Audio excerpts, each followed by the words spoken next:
Morning.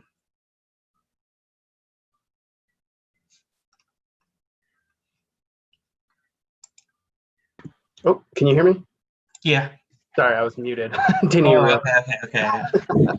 All right. So this time is yours. So you can go ahead and take it away. All right.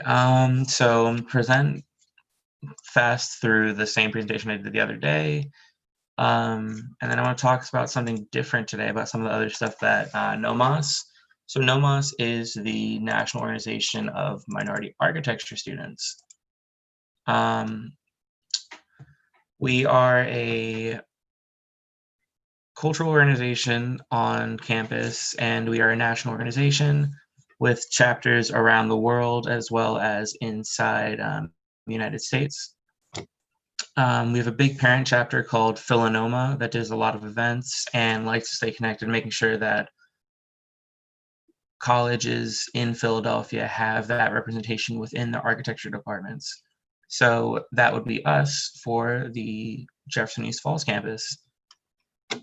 We're a small but mighty group. Our group thrives on voluntary members to contribute their time and resources and has a mission to build a strong national organization, strong chapters, and strong members for the purpose of minimizing the effect on racism in our profession. If you didn't know, architecture is a predominantly white, male, cisgendered field. And there's a lot of racism that happens every single day that isn't talked about. So if you are interested in diving into these subjects of social justice, diversity, equity, and inclusion within architecture and the community, feel free to contact us. We do a lot on campus and a lot off campus. Some of the other things we do is we're the voice of our community on the higher ed level. We are a support system and community on campus. We help the community on and off, like I said before, and we have the tough conversations in our profession that everyone really doesn't like to have. We make people uncomfortable at times, but that's how we grow and we change the normal standards for architecture and design in general in that case. But the most important thing for our members is that we grow, we learn, and we share. So this isn't just a random extra organization you can join. It's a organization where we like to develop new ideas, talk about different issues, and basically share the information not only with our members, but also with the members of our degree and design field in general. These are some of the past activities that we've done in the last few years. Some of the current things that we're working on that some of our members are involved in is a citywide re-education group where we're basically partnering with several schools across Philly and basically figuring out how to actually solve and target the issue of racism and the negative effects it's had on architecture in the education of it. So that's been going on since the summer, and it's an ongoing process. If you're more interested in learning about that, feel free to contact me or Rob Fleming. But we still meet like bi-weekly, and it's a really great process to get involved with. And I don't think I would have even noticed about it if I didn't join NOMAS. If you want to know more about like our parent chapter in general, like I said before, our parent chapter and our like college level chapters, we're very like well connected. So we basically share one website. So everything you want to know about us and everything that the parent chapter does and the national organization, feel free to scan this QR code here. And there's another QR code there. The website is also just like nomas.com or noma.com. So this is our link to our group chat if you want to get involved or just find out some of the things we're talking about. One of the most recent things that we're talking about is the reactions from a lecture the first lecture we had here on campus about Black architecture. That's still an ongoing conversation and it's very relevant every day. So Um, that's a little bit of my rambling. And Cody, I'm pretty done presenting if you have any questions. Yeah, sure. So what do you all kind of have planned going on for this semester? I know a lot of things may be difficult to kind of predict moving forward. But like, do you have set meetings that'll be happening virtually or everything like that? We don't have set meetings virtually yet, but we're still, like I said, like we're very active with our own members. So we're still trying to figure out what time works best for everyone to actually meet and have a good meeting versus a normal standardized meeting, like maybe bi-weekly or once a month that some might show up to. We try to get the most out of our time together. Right, absolutely. That's more than understandable. So what do you feel like is the most beneficial thing that has come to you by being a part of this organization, and especially kind of moving into a leadership position? It's made me a lot more comfortable talking about certain issues I didn't want to talk, not that I didn't want to talk about or I felt uncomfortable talking about. Like, no one likes talking about racism, inequality, or just anything else, let alone in their own design projects. No one likes to be called out on for BS, actually. So I feel a lot more comfortable doing that as a leader, and I think it's helped out a lot within several group projects or just my education in general. Yeah, absolutely. So what would you say is like the most important reason you feel someone should join this organization, whether they be from a marginalized group or not? I think the most important like aspect of joining is it creates a certain level of importance on campus then without as many members or as active as we seem. It makes us feel like our voice isn't heard. So having more members or kind of just joining the conversation makes what we do a lot more impactful. Yeah, absolutely. All right. Well, that's kind of the questions that I have. So thank you so much again for coming out, and I really appreciate it. I look forward to all the great things that you are going to be doing.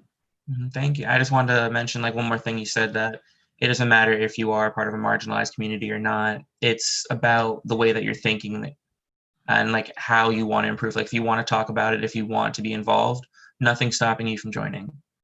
Yeah, absolutely. That's great. All right. Yeah. Well, thank you so much again. All right. Enjoy the rest of your day, Felix. Take Thanks, care. good. All right. So now we are moving on to our Active Minds organization.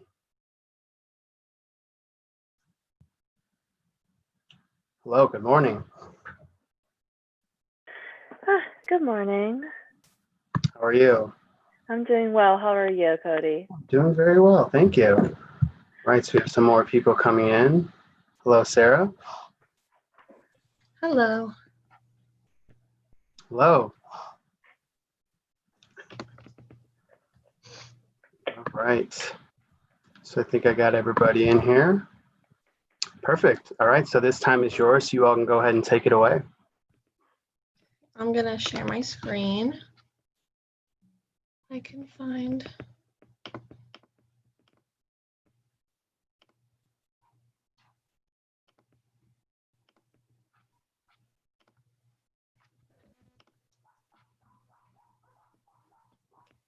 Can everybody see that?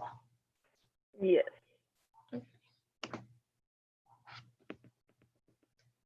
All right. So this is our presentation about Active Minds. So Active Minds is our campus chapter of a national nonprofit organization, and their goal and our goal is to support mental health education and awareness for young adults, specifically for everybody on our campus. So just to give everybody an idea of past events that we've done, we do the Stress Less Week that happens every year. I think it's before both semesters, before finals. We do a lot with that. We've done raffle baskets in the past. We've helped counseling services with the mindfulness activities that they do, and we collaborate with them a lot, especially during Stress Less Week. We also help to run Operation Beautiful, which if anybody has seen the Post-it notes and stuff like that, they're mostly in the can bar bathrooms, but during Operation Beautiful, we try to get them in as many bathrooms as possible. So that's us as well. And then our biggest event, I would say, is the art therapy workshops that we've done. So we've had an actual art therapist come, and she basically runs the activity and sort of like it's something you can do with your hands. It's creative, but she also helps to connect it to mental health and to self-care. So those are our main events that we've done in the past. Then to get to this semester, we usually have monthly meetings on campus, but since we can't do that on campus, we're not planning to have monthly meetings this semester because we know that everybody is on Zoom all the time already, and I don't think it would be that enjoyable and very good for self-care to add another situation on Zoom. So last semester when we moved online, we did weekly flyers that each of our board members made, and they were just about any topic really, but always relating back to mental health and to education about mental health. So that's what we're going to do this semester mostly, and I have an example of that on the next slide. And then we're also considering doing like a book club or a podcast book club. So like something that we either read or listen to that people can have a certain amount of time to consume. And then we all come together and discuss it, whether that would be on Zoom or maybe on like an online forum somewhere, maybe on our Instagram. And then I wanted to throw in that if any of our members, if you guys have ideas, we're always welcome to new ideas. We want everybody to be involved in the conversation about mental health. So please feel free to reach out to us if you have any ideas. And then here's an example of one of the weekly flyers that Jackie made, I think. So that was specific to like during quarantine, but our flyers this semester are going to be about all sorts of things, I hope. And then, so now I'm going to give everybody in the board a chance to introduce themselves. So I'm Sarah. I don't know if I said that in the beginning, but I'm one of the club's presidents, and I'm currently a senior majoring in psychology, and I'm also in the CT, the counseling program. All right, so my name is Sonali. I'm the other co-president. I'm a pre-medical science major, and I'm also a psych minor. Yeah.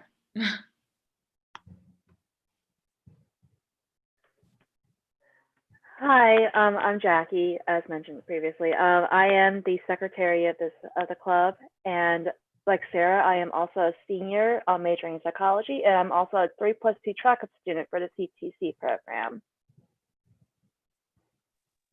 Hi, I'm Lily. I'm a junior. I'm the social media chair, and I'm in occupational therapy. I'm Ariana. I'm the treasurer, and I'm a sophomore biochem major. And then in the left, top left, there is May. She is, I think she's a junior, and I'm a bad friend. I don't remember her major, but it definitely is like pre-med or something like that. He's pre-med. Pre-med, okay. Oh, she's sorry. in class right now, but she's the vice president. So any of these people on the screen, you can contact us. Our emails are all just our first and last name at Jefferson, or we also have an Instagram. That's probably the best way to get in contact with us and to get information about what we're going to be doing. So our Instagram is right there. You can follow us. And then below that is our school email, where if you do want to know what the club's going to be up to, you can message us or email us with your email, and then we can add you to the list. So then you can be up to date on everything that we're doing. So I don't know if anyone has anything else to add, but that's pretty much the summary of our club.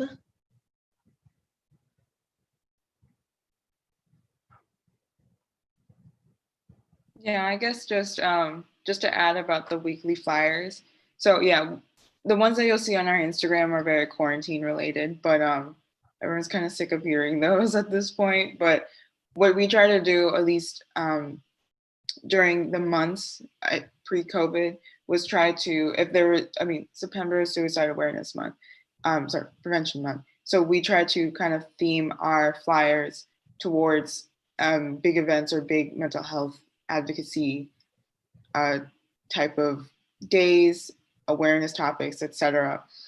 So again, we'll try to theme everything so that at least people have some way of knowing like what's going on. Because I know some people, they need Instagram to like know what's going on in the world, which is okay. But that's exactly what we're trying to do. So it won't be as much of a quarantine related type of topic, but it'll be very general as well as mental health related. All right, well, thank you all so much for all this great information. So I have a question just for all of you. How do you feel like being a part of this organization has benefited you the most personally?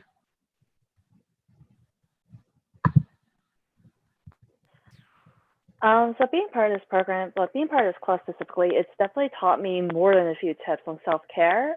Because like, despite the fact that like, you know, I am a psych major, I am studying to be a counselor, I had like very, very, very little knowledge on self-care, at least for myself. So it really like inspired me to take a step back and really like reflect on what I need to do for myself and how I could be more aware of my mental health, especially since I am in a very intensive program where I am trained to basically analyze others' mental health, you know.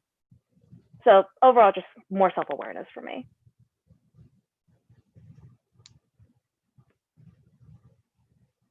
Yeah, I would kind of piggyback off of what Jackie said.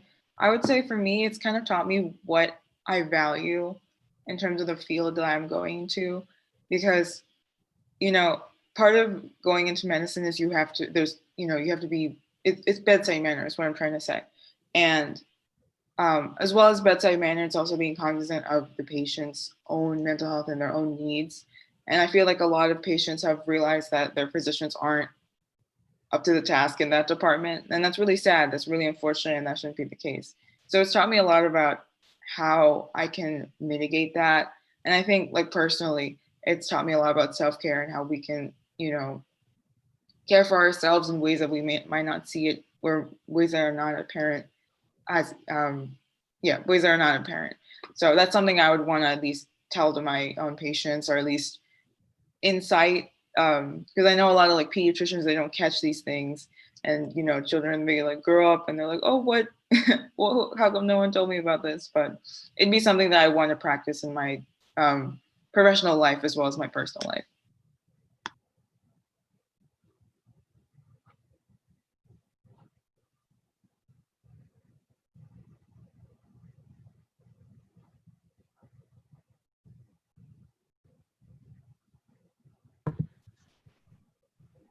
All right, if anyone else wanted to jump in. But if not, thank you all so much again for your time. If you have any parting words that are good for the cause. Mental health is, oh, sorry. Oh, no, say your thing, Jackie. I would say, and this is just a general message to everyone, is that mental health is just as important as physical health. So please, even if you're not part of this organization, even if you're not a psychology major, even if you're not even like a pre-med or biochem major, you definitely do need to look after your mental health just as much as your physical health, especially in a time like this. Yeah, could not have said it better. Yes, that's fantastic. All right, so thank you all so much again. And we, of course, look forward to all the great things that you all are going to be doing moving forward. Thank you. All right. Thank Enjoy you. the rest of your day. Take care. Thank you. You too, Cody.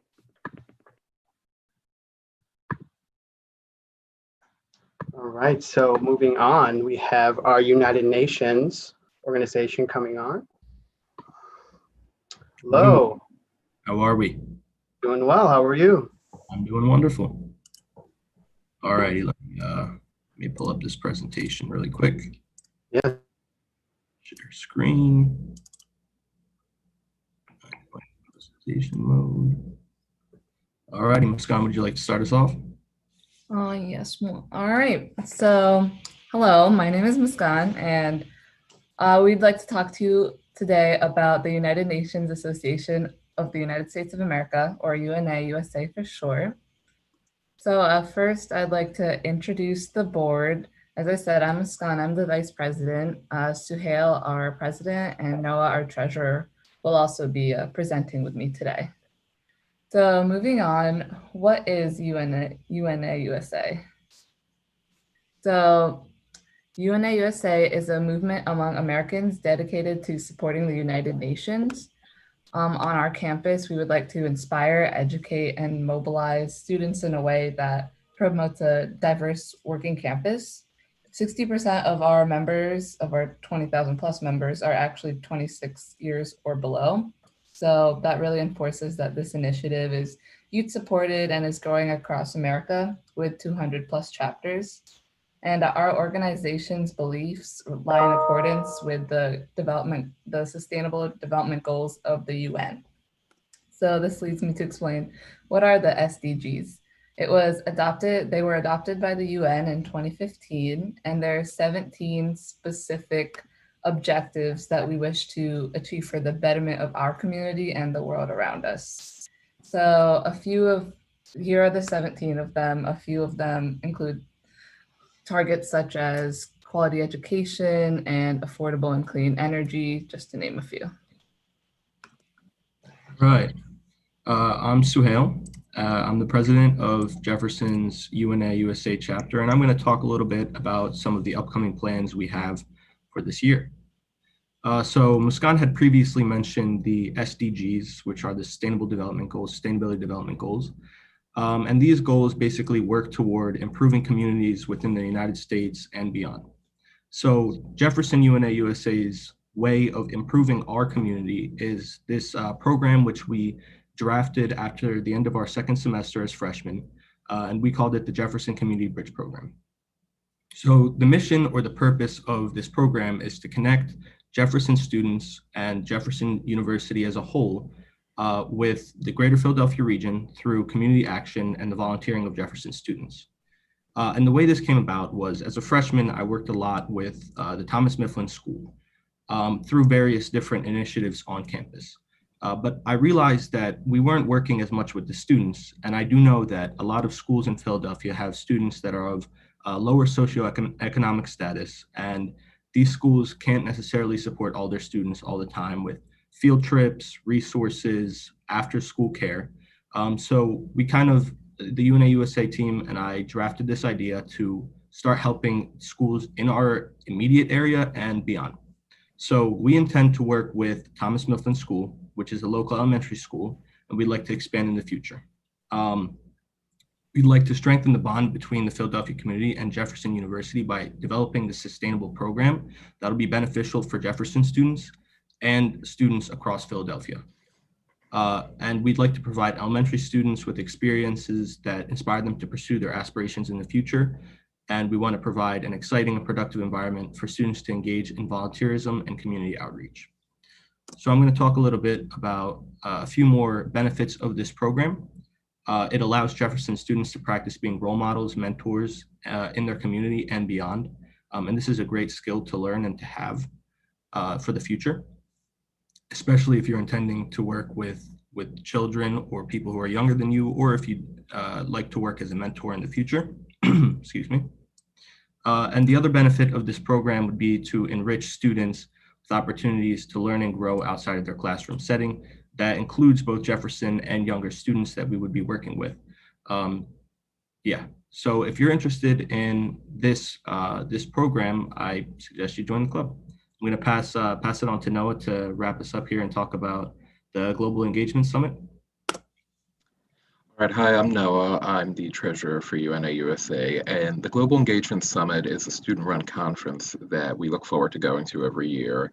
It's up at the UN headquarters up in New York City, and unfortunately we didn't get to go last year because of COVID, and we still are in the works with the UN Foundation with determining what our plans will be for next year. But the Global Engagement Summit basically gives students a chance to connect, discuss important topics that are facing the world, discuss the Sustainable Development Goals, how we can make our world more sustainable, and it really gets youth involved in information and stuff and presents us with resources that otherwise we wouldn't have access to. And last year our focus was climate change. The focus for this year, again, hasn't been decided upon because of COVID, and all the plans for this will be discussed with whatever the university guidelines are at the time and whatever the UN Foundation's guidelines are as well. And these are just a few ways that you can make an impact and be more sustainable. You can switch to using mainly reusable items. Things can be as simple as recycling. I know people on campus that don't always use their knives and spoons at the dining halls, and what they'll do is they'll take them back with them and reuse them in the rooms, and it just cuts down on the amount of plastic waste that the university is accumulating. You can switch out your light bulbs for more energy efficient ones, or even carpooling when you need to go somewhere in the city. And if you're interested in joining our club, you can scan this QR code, and it'll take you to a Google form, and you can just fill out the information and be added to our email list. And this will allow you to get important UNA USA updates from us, from the UN Foundation, and just hear about important information, especially as we move further into the spring and see what our new plans are. Thank you. Thank you, Noah, and thank you guys for your time, and we hope to see plenty of you join. Yeah, thank you all so much for this. All really great information. So just a question to ask you all, because Suhail, I know you mentioned earlier, like this really helps build kind of those skills that will be needed, like moving forward in people's professional careers. So maybe if you all could talk a little bit about some things that have benefited you personally from being a part of this organization. Sure. I think since this is a very new program, we had essentially last year one semester where we were effective on campus, and that's due to COVID in the second semester sending us home essentially. But I think that because of that, I've been able to develop my skills as a thinker and a doer through adversity. Right? It's a very for everybody. It's a tough time for clubs on campus to think of different ways that they can help the community. And as part of this organization, we always welcome new ideas from the members and beyond. And I think this organization and the plans in the future, having students think about how we can help the community despite the tough situation that we have, I think is a really great skill to have. And that's where I've been helped in terms of being able to work through the adversity. Yeah, I think any organization that upholds the Sustainable Development Goals of the UN, like quality education, like no poverty, is something that's worthwhile to invest your time in. And through what we can do to, like, there's limitations obviously, but we're trying to use this club as an avenue to achieve those goals, though it might not be widespread in our community at least. And that's just what we're trying to do here. I definitely think with the world we're moving into, especially with COVID and what the new normal and what the future is going to look like, it's important that we still remember that there are ways we can still be sustainable. We don't need to be fully in person back to the normal that what we had last year. We can still do the small things and they're still going to make a big difference. Right. Yeah, absolutely. Absolutely. I mean, in this world we're living in gives us a lot more access in a lot of ways since we're so connected and we can hop on Zooms and hop on everything digitally. So yeah, I hopefully you all kind of can pick up the momentum and just really run with it this year since the last semester was kind of cut short. But yeah, thank you all so much again for your time. And if you have anything else for the good of the cause. Wonderful. Please scan the QR code. Yeah. Perfect. Thank you for your time, Mr. Dallas. Thank you. All right. You all enjoy the day. Take care.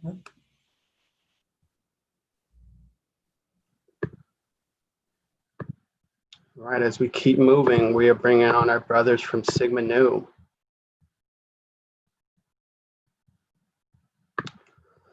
All right, hello again, gentlemen. Oh, you're muted, Tim. Good morning, Cody. How are you? I'm doing all right. All right, so of course, you all know this time is yours, so go ahead and take it away. Awesome, thank you.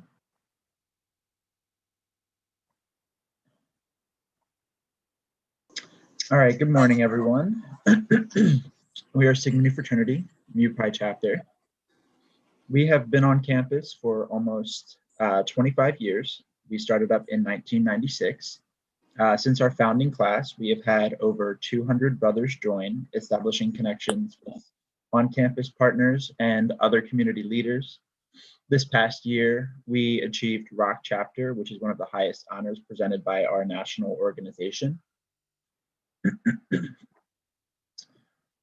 Whether we're on or off campus, we're dedicated to providing for and supporting the on-campus community as well as the community surrounding Jefferson in East Falls and the greater Philadelphia area. We have several different events throughout the semester that range from philanthropic events like our annual Bike for a Cure for pancreatic cancer, to community service events like Adopt a Highway, helping with the Morris Animal Shelter, and social events with other organizations on campus. Our organization provides members with the opportunity to learn many lifelong skills such as networking, communication, money management, community service, philanthropy, leadership, etc.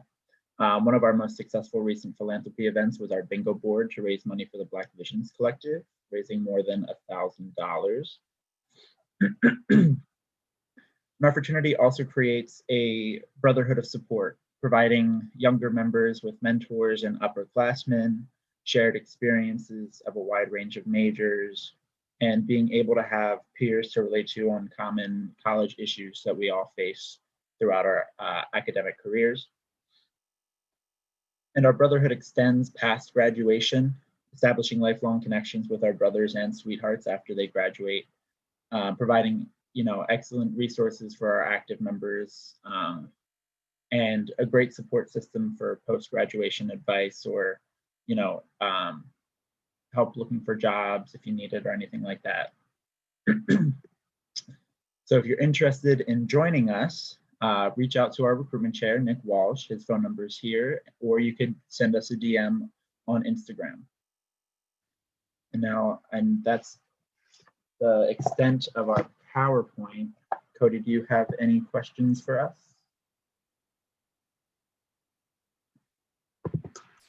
Yeah, sure. So just to not repeat these questions, and I apologize if I do, but I'm always interested just to see like the driving forces that you all decided to join the organizations, and then to stay in the organization, I suppose, as well. Like, I know it's kind of a commitment thing, but just like, what are those things that keep you coming back and wanting to be a part of it?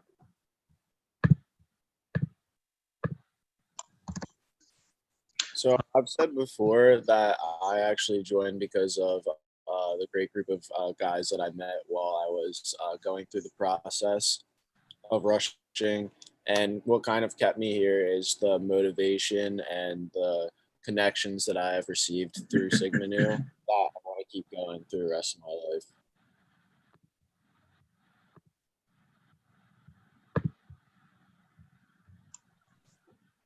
I was just going to mention that, especially like right now during like our hard times that we're going through, it's really nice that we're to be a part of something and to have that support system going back into school.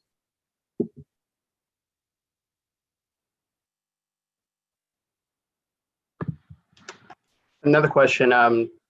So I know you all kind of mentioned, especially like in the beginning, it's fraternity, not a frat. So like, what are some ways that you all kind of address those stigmas against the fraternity life, the Greek system in general, that kind of can show people that it's really the exact opposite of what they may think from like these television and movie portrayals of what fraternity life is? I think a lot of what we do to combat that ideology is like basically just in our day-to-day actions. When you hear about a frat, it's usually with a negative connotation where you're hearing something bad happen in the news and whatever it might be. And our argument for saying that we're a fraternity is we're more than, the negative that is seen across the country. We do so many different events to give back, whether it's to our community on campus or, the community around us, holding different events, doing Adopt a Highway to clean up Henry Avenue right by campus. Last year we teamed up with the athletics department to build on our Bike for a Cure, and we did the Bike for a Cure for breast cancer with them, which was our biggest Bike for a Cure that we had ever had for that event. So I think it just comes down to like what we do versus like what we do basically speaks for itself. Yeah, absolutely. So what about kind of a last question? What are some of your favorite traditions that you all have experienced?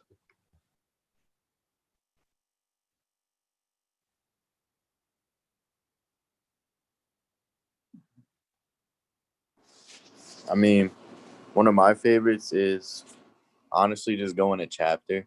I mean, we can't really do it now, but like, I don't know, just seeing everybody at least once every week is kind of nice. I don't know, it's never a boring time with these guys. Yeah, I was going to actually pretty much say what Donique said. For me, one of my favorite, just like, I guess, traditions is chapter. It gives everyone a 2-hour block in the week to just kind of take their mind off of school and just kind of focus on us as a group. We get to see each other. I mean, we can't be in person now, but we're holding Zoom chapters, so we still at least get to interact with each other, even if we're not physically seeing each other in person.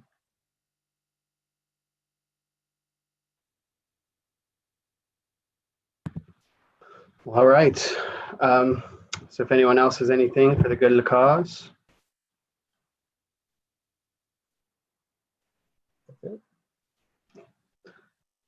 I was the All same right. thing. Say again? I was the same thing as them. Cool. All right. Well, thank you so much again, gentlemen. Definitely wish you all the best of luck moving forward. I know you're going to figure a lot of these things out that are big question marks right now, and I know you're going to have a successful recruitment. Awesome. Thank you, Cody. Absolutely. All right. Take care. Thank you. Have a good one.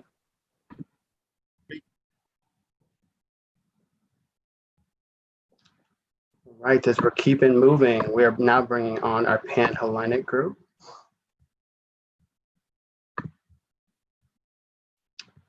Hello, hello.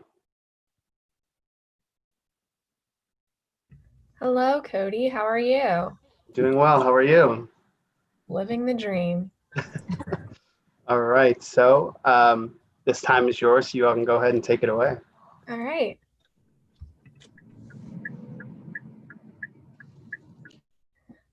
So today we're going to talk about Thomas Jefferson University's Pan-Hellenic Association, and that's our Instagram. So what is the National Pan-Hellenic Conference? The National Pan-Hellenic Conference is made up of 26 women's-only international and national membership organizations, and the National Pan-Hellenic Conference, NPC, is the world's largest umbrella organization specifically charged with advancing the sorority experience. Through its advocacy, NPC seeks to enlist nearly 5 million sorority women in its efforts to showcase the transformational power of the sorority experience.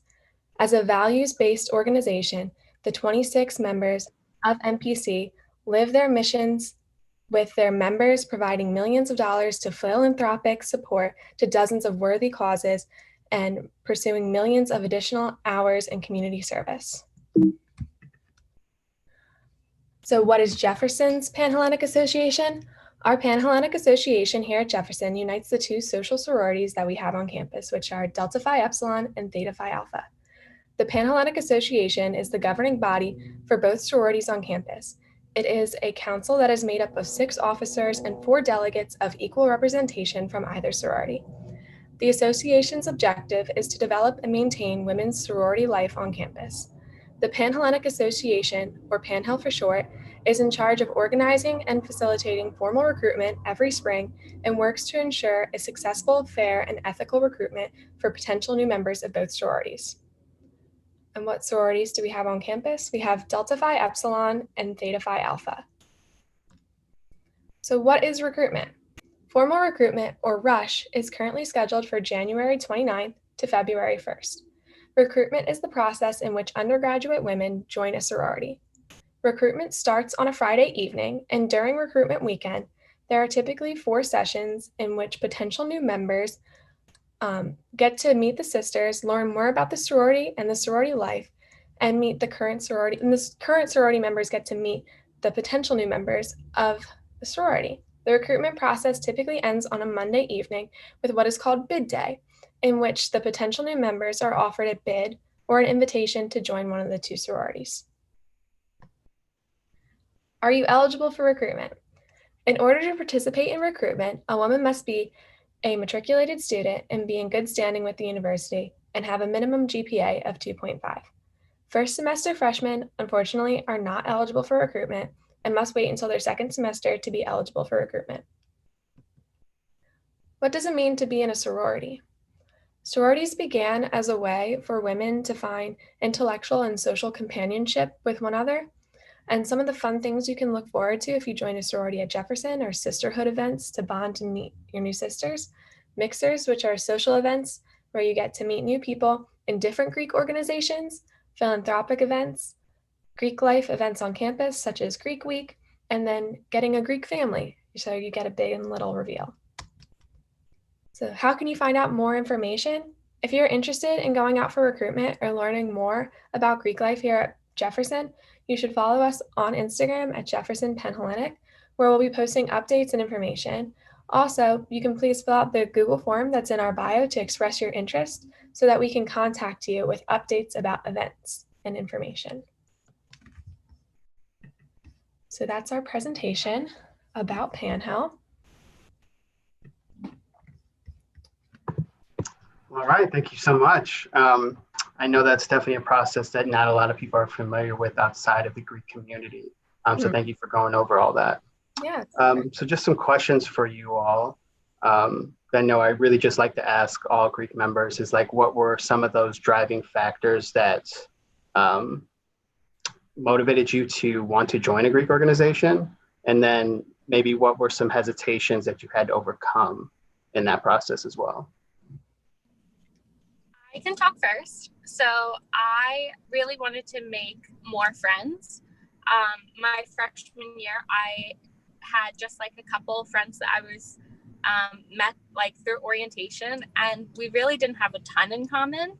So I wanted to find people who I had a lot in common with. And I also really liked how both sororities have philanthropic connections, and each one has either like cystic fibrosis, ANAD, and homelessness and hunger awareness. And I was really drawn to that initially.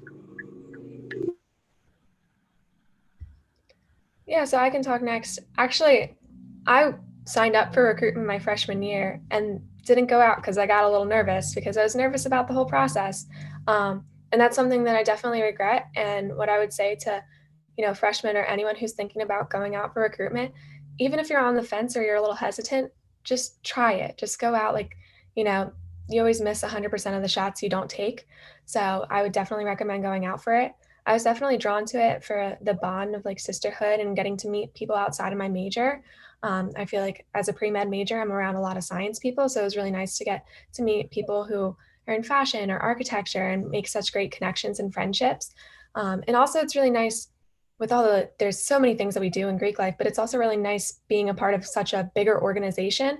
When I go home, there's people that I meet that are in the same sorority as me. So it's great to have that instant connection with someone and have something to talk about. So it's definitely bigger than just, here on campus. You're part of this bigger entity that connects people all across the nation and internationally. So it's really great. It's been a great experience so far. And I definitely would encourage anyone who's on the fence or even hesitant to learn more about it or just at least give it a shot and come out for recruitment.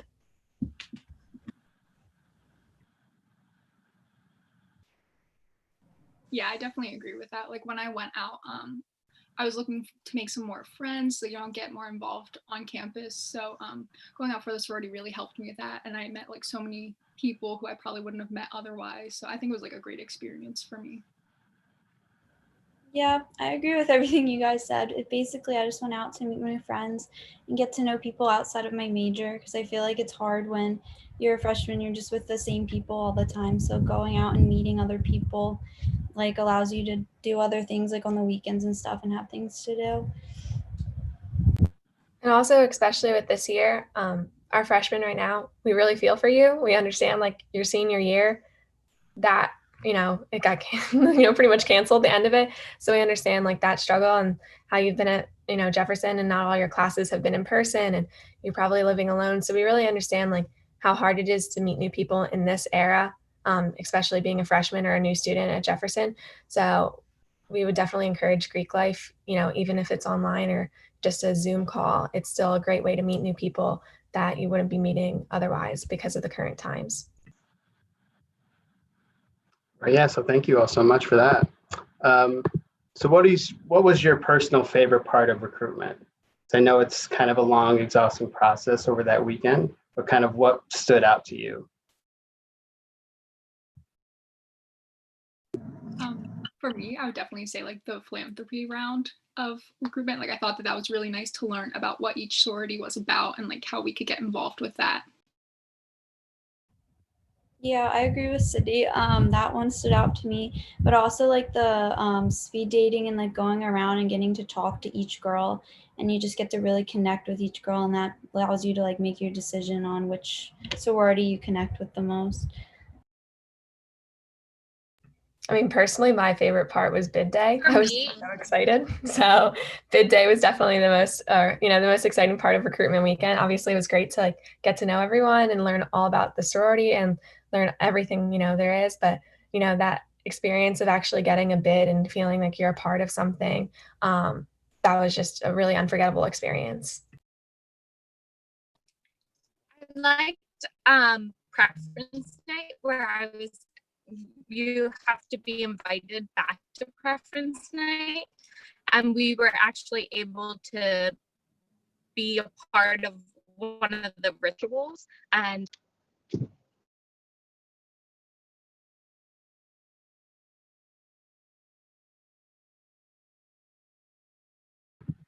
Oh, you froze out at the end there. I don't think we caught it. on me? Yeah. Oh. I really liked preference night because I was able to partake in the rituals. All right, that's great. All right, so I think that's the questions that I have for you all. So thank you so much again. And I hope that, people are looking for connections. So I really hope that they do look towards Greek life for that. It's just at least a place to build, start building those connections. And I hope we can build upon the successes of last year, since we had the most successful recruitment season. All right, so thank you all so much again. I hope you enjoy the rest of your day. Thank you. Thank Thank you. Take care. All right, as we continue to move along, we are now bringing in our nursing society. Hello again, sir. How you doing today, Cody? Everything Not good? bad. Yeah, how are you? I'm good, thank you. Yeah. Hey, May. How you doing? Oh, can you hear me now? Yeah, we're good now. Okay. Hey, guys. All right, so this time is yours. So you all can go ahead and take it away. Thank you. I'm gonna share my screen real quick. All right. Got it. All right, so welcome everyone. This is the Pre-Nursing Society. We are all happy to see you here today during this time slot we have. And our goal is to say that we hope we can help you with the transition to Center City campus with the new students to our club. We're in this together. Let me see here, okay. So what is Nursing Society? Our mission is to unite and be a resource network for aspiring and future nurses. The goals we have are to give nursing students information and resources to become successful nurses and to help with their transition to Center City campus while providing leadership roles and volunteering positions.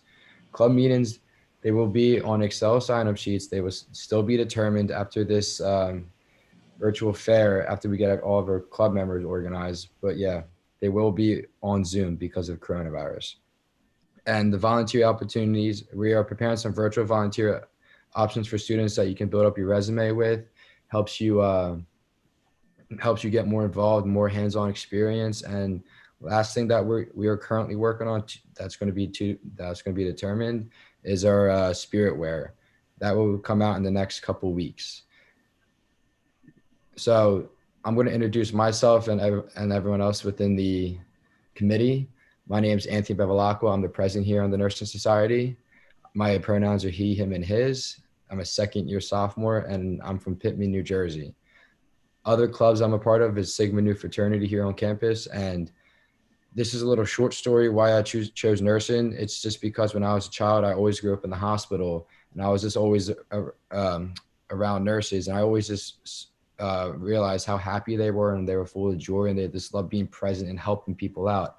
And of course, like a very famous quote that I was told is, if you find a job that you love, you'll never work again. So I ended up giving it a shot and shattering a CRNA way back in high school. And when I shattered them, I instantly fell in love with the career, and I am on path to finding a job I love. And fun fact about me is I love the stock market. And if you look in the right corner, that's just me working currently at UPenn Hospital. I can share if you want. Oh, you got it. Yeah. All right, so the vice president of our club is Elaine Liu. She goes by he, her, and hers, and we're all second-year sophomores. She is from Malvern, Pennsylvania, and some clubs that she's in is women's golf, and she's a ambassador. The reason why she chose nursing is because she had a best friend that passed away with a rare disease, and her friend was known as the hospital kid, and she was always a child. Throughout her life, she always told Elaine about how great the nurses helped her through her struggles, and that's why Elaine chose nursing as a way to live out the rest of her life. And for her own self-care, to understand patients when they're experiencing their darkest moments. And a fun fact about her is that she eats a plant-based diet, and she's been dairy-free for years. And in the picture, that's her with her health program. And this is me. My name is Mei Zhang, and I'm the secretary. I also go by she, her, and hers. I am from Philly, and I forgot to put this in, but I'm part of community involvement. And I chose nursing because when I worked at the Academy of Natural Sciences, we had access to science days where we were open early for families with autism to come in and explore before crowds come in. And just being able to talk to their parents and understanding their experiences, it makes me realize that I also wanted to work with kids who have autism as a nurse practitioner. And a fun fact is that I have a leopard gecko. And our commanding officer is Alexa Wolf. She also goes by she, her, and hers. She is from Percy, Pennsylvania. She is in the Global Medical Biographs, and she is also an ambassador. She chose nursing because she has a physical abnormality known as cerebral palsy. And she developed this condition when she was born 15 weeks early and experienced a level 4 brain bleed. She fought for her life for over 3 months, but the nurses and doctors helped save her life. And she also has a twin sister. And this is Valentina Ariaza. She's our treasurer. She also goes by she, her, and her. She is from Philly. And when she was 10, she was diagnosed with lupus and learned that a fraction of what nurses do in a healthcare setting and what a huge role that they play. She chose nursing because she was amazed to learn the broad range of specialties that a nurse could choose to do, such as aesthetics, travel in NICU, and to care for others. And she loves concerts. So if you have any questions, here are all our emails, and you could contact us. So I've been, on the last 2 days on the fair, I've been getting a lot of emails saying, how do we sign up? What do we do? All we ask for now, just because everything's virtual, that shoot us an email with your name and phone number, because we will be creating a group me, and for us to send out that code, we'll need a phone number. So yeah, just shoot us an email, any one of us, just to sign up, and you're welcomed into the club. Yep. And with further ado, give us a little follow on social media. Trying to get the Nursing Society name out there with volunteering, news, support, and tips. We want to spread positivity around on this campus and within the club. So we're trying to make the Instagram grow and make it better and be a helpful resource to attend to. And anything else, May, or are we good? I think we're good. All right, I think we're good. Thank you for your time and hope you have a good day. Thank you. All right, thank you both. Thank you. Yeah, absolutely. Enjoy the day. Yep, have a good one, Cody. Thank you. Right, so moving forward, a little bit early, but we're still going to bring in our campus activities board. Hello, hello. Hello. How's it going? Good. How are you? Doing all right. Doing all right. Awesome. So we're a little bit early. So we know a couple people, but you can go ahead and talk as well if you want to kick it off. Alrighty. Share my screen then. Let me figure this out.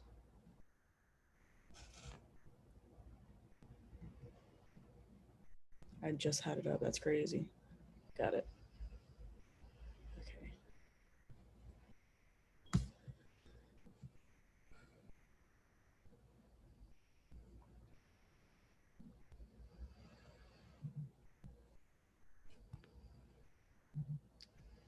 Alrighty.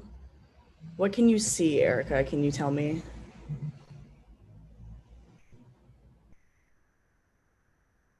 Sorry, I was on mute. I can see the PowerPoint. It's not in presentation mode.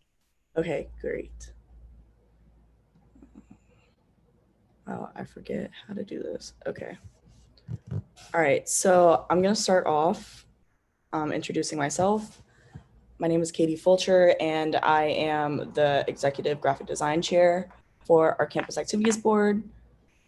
And Erica, you can go ahead. My name is Erica Lehman. I'm the Social Media Chair for the Campus Activities Board. And then I believe we're waiting on Gabe as well. And Gabe is our Variety Chair.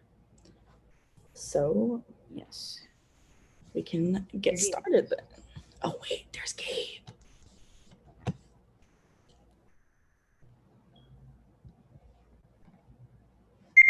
Hello, everyone. Hi, Gabe.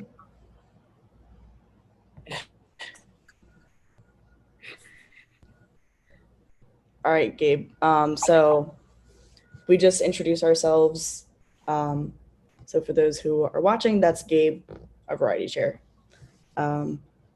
So CAB is our Campus Activities Board on campus, and what we do is we plan and roll out major events on and off campus, and we have an executive board and a general board. So the executive board is just a group of students who have certain roles, and we, make a lot of important decisions and also include the cabbies.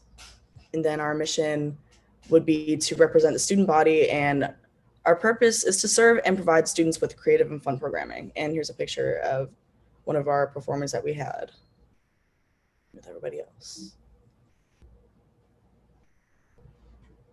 So Gabe or Erica, you want to go to this one? Sure.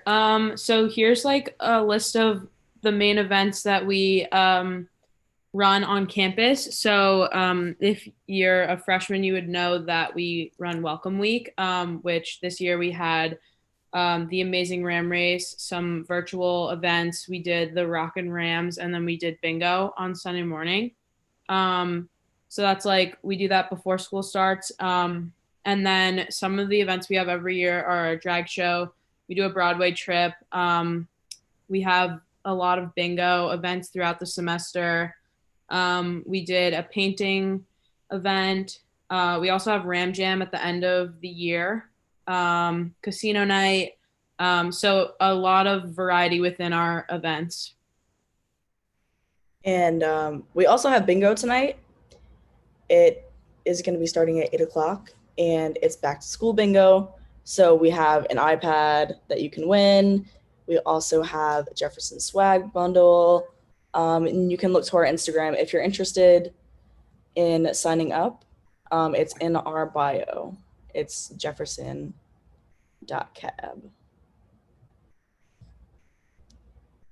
Go ahead, Gabe. Okay, so to get involved, one, you have to fill out a CAB interest form in our Instagram bio. We also send emails, so make sure to check your emails every week to see our updates, when our meetings are, um, events. Our meetings will be on Zoom due to this pandemic, so you'll be in there with the exec board, and we'll talk about events coming up or planning new events maybe in the future and things like that. And also, you guys should follow our Jefferson Cab for updates on events that we have for the rest of this semester and the spring semester. That usually comes out like when we get closer to the spring. So just be aware of that. Also, we do like what is it like rewards program. So like the more events that you volunteer for and stuff like that. We also give like cabbie of the month and stuff like that, like shirts, hoodies, etc. So like it says here, the more events you volunteer for and attend allows us to remember your face, and you'll get better opportunities for fun trips or even a position on the board in the future as well. So my freshman year, when I first started, I was a cabbie. I had a senior mentor who was on the exec board, and from there, they helped me ease my way into being on the exec board on how everything goes and how it's planned. So, um, like, so it kind of helped me out. Like, I made new friends, it was fun, and then I eventually stepped up. And so if you guys join, you'll get that opportunity as well. And then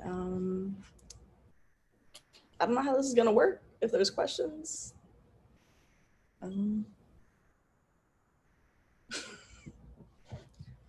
I have no idea what to do.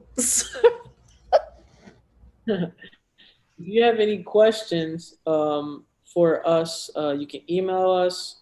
Like we said before, follow us so you can see when our events are and everything.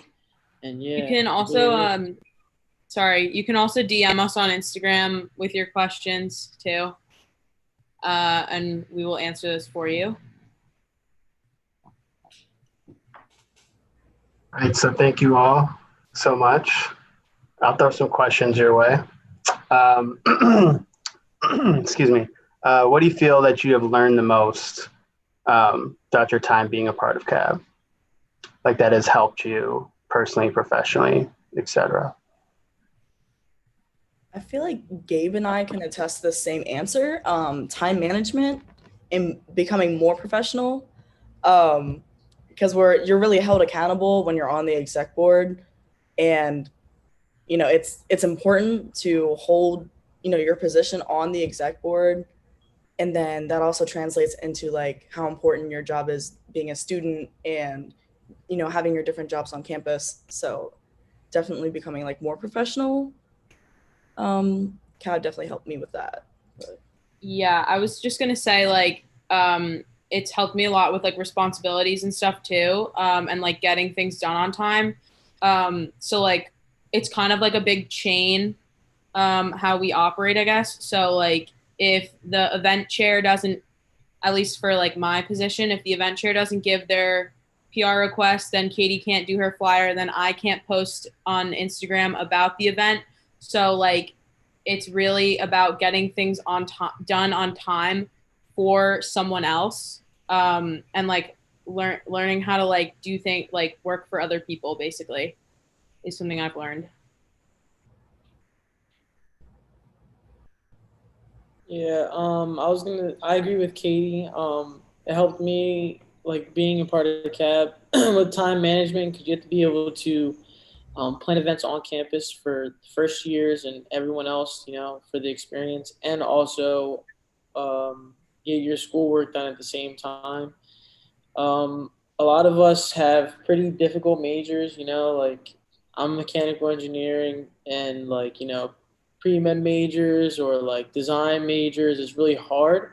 but at the same time, being a part of CAB, like you get you can get help from others as well. Like don't be afraid to ask. That's another thing I learned is if you're in trouble, please ask someone on the exec board. They'll help you, help you with what you need to do and everything. So. All right, that's great. So what has been your favorite event, either while you're in CAB or even before you're in CAB?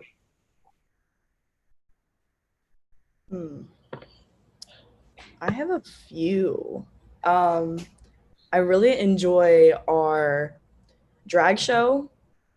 I really enjoy our sex toy bingos. Those are always a lot of fun. And we had a new event called Shazam Bingo where you had to guess the song. And then you got bingo that way. So that was a new event, but it was a lot of fun. And yeah. Yeah, for me, I think like a lot of the bingos are really fun. Shazam Bingo was definitely probably one of my favorites. I also really like Ram Jam because it's like on like basically the last day of classes. It's the Thursday before class ends, but a lot of people don't have classes on Friday. So it's like a fun way to like end the semester. And there's like a lot of like blow ups and like fun like games and stuff during dead period. So I think that's probably one of my favorites. I like I always liked Ram Jam. The end of the year, that was one of my favorites. It's just a big, I wouldn't say party, but like right on the last day, like the day before the last day of classes or whatever. There's music, food, all during break period. It's really fun. I also like Rockin' Rita's. That was also fun. I just like those bigger events because you get a lot of people, you meet new people, and then I would have to say Sex Toy Bingo was also another one of my favorites. So yeah. All right, well, thank you all so much. And hopefully, I've yet to experience Ram Jam myself, so hopefully I can get to experience that as well this coming spring. So yeah, you have anything else good for the cause? Come to bingo tonight. Yeah, you can win some good stuff. And definitely follow our Instagram. We post more than just flyers, just saying. That's about All it. right. Well, thank you all again. Okay. Cody. Thank you. Enjoy the day. You too. Bye. Peace. Right, so continuing to move along, we're bringing in our Asian Student Association.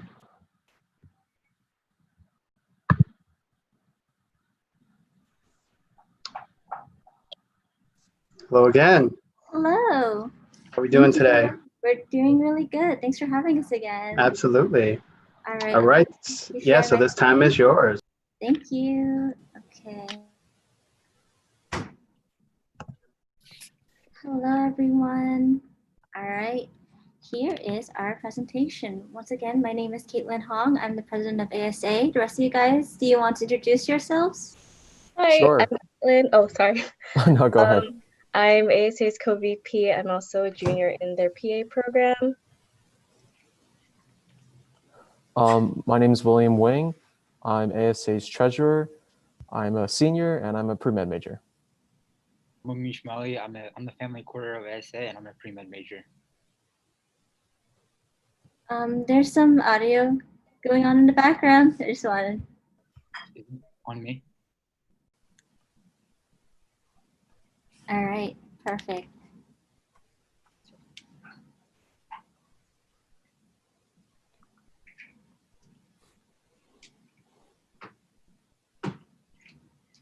All right, so this is our ASA board members.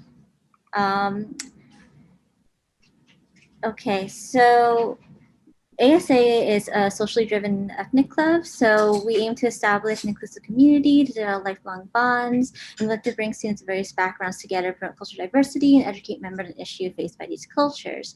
So things like providing a safe space, creating a family at school, and various social clubs, and raising awareness and diversity. During our clubs, we have various events, such as We talk about current events, mental health and Asian stereotypes and stigmas.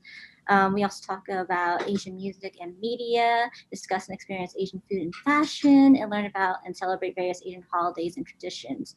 And we also discuss about different groups and subgroups within our community. Aside from the various time we meet, this time will be via Zoom, we also had a lot of fun past events in ASA. For example, we went out to see a movie, we went out to see Crazy Rich Asians. We also like to bring movies onto campus. So we also filmed the viewing of The Valley, which we discussed about mental health in the Asian communities and the stigma that goes along with it. And if you're into activism, ASA has Push for Hallmark class, and we got the Asian American Studies created, and it also led to various other classes being created, such as for Muslim Americans and for our LGBTQ community, and it was a really great time.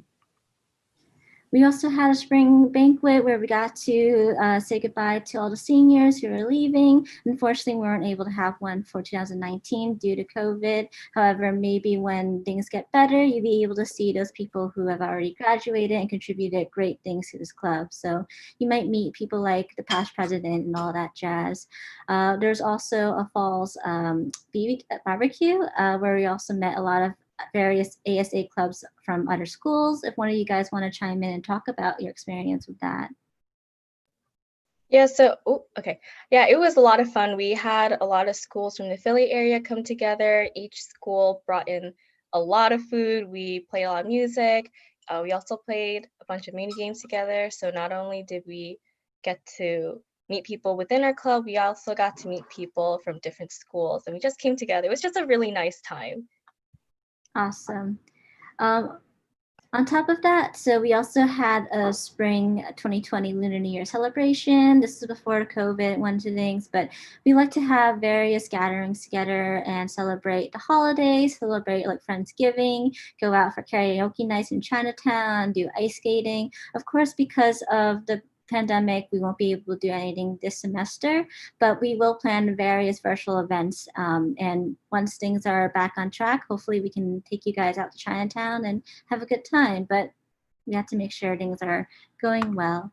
So because of COVID, we're planning various events, such as like a virtual roundhouse table where we can maybe collaborate with other clubs to discuss very important issues going on right now. We also would like to host virtual movie nights or game nights where we can hop onto Discord or GroupMe or onto Zoom and just play around and have a good time and get to know each other better. After all, ASA, we want to provide a good family bonding activity. So this is a great way to meet your people like you or people who share similar interests with you. It also might be fun to have some virtual activity sessions where you can do crafting and cooking and whatnot. So that could be a good time. Other than that, we usually meet about twice a month on Thursdays around 12:30 break period. So feel free to pop on by. We'll provide Zoom links when that comes around.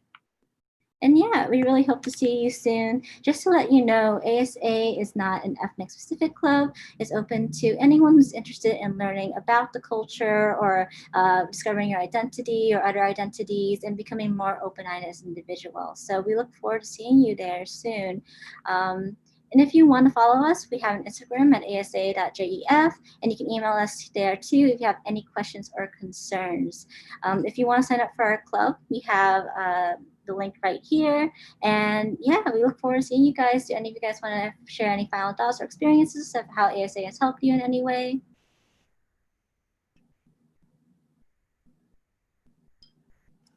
So I'm basically I'm a commuter, so I'm not on campus as often as the rest of the students.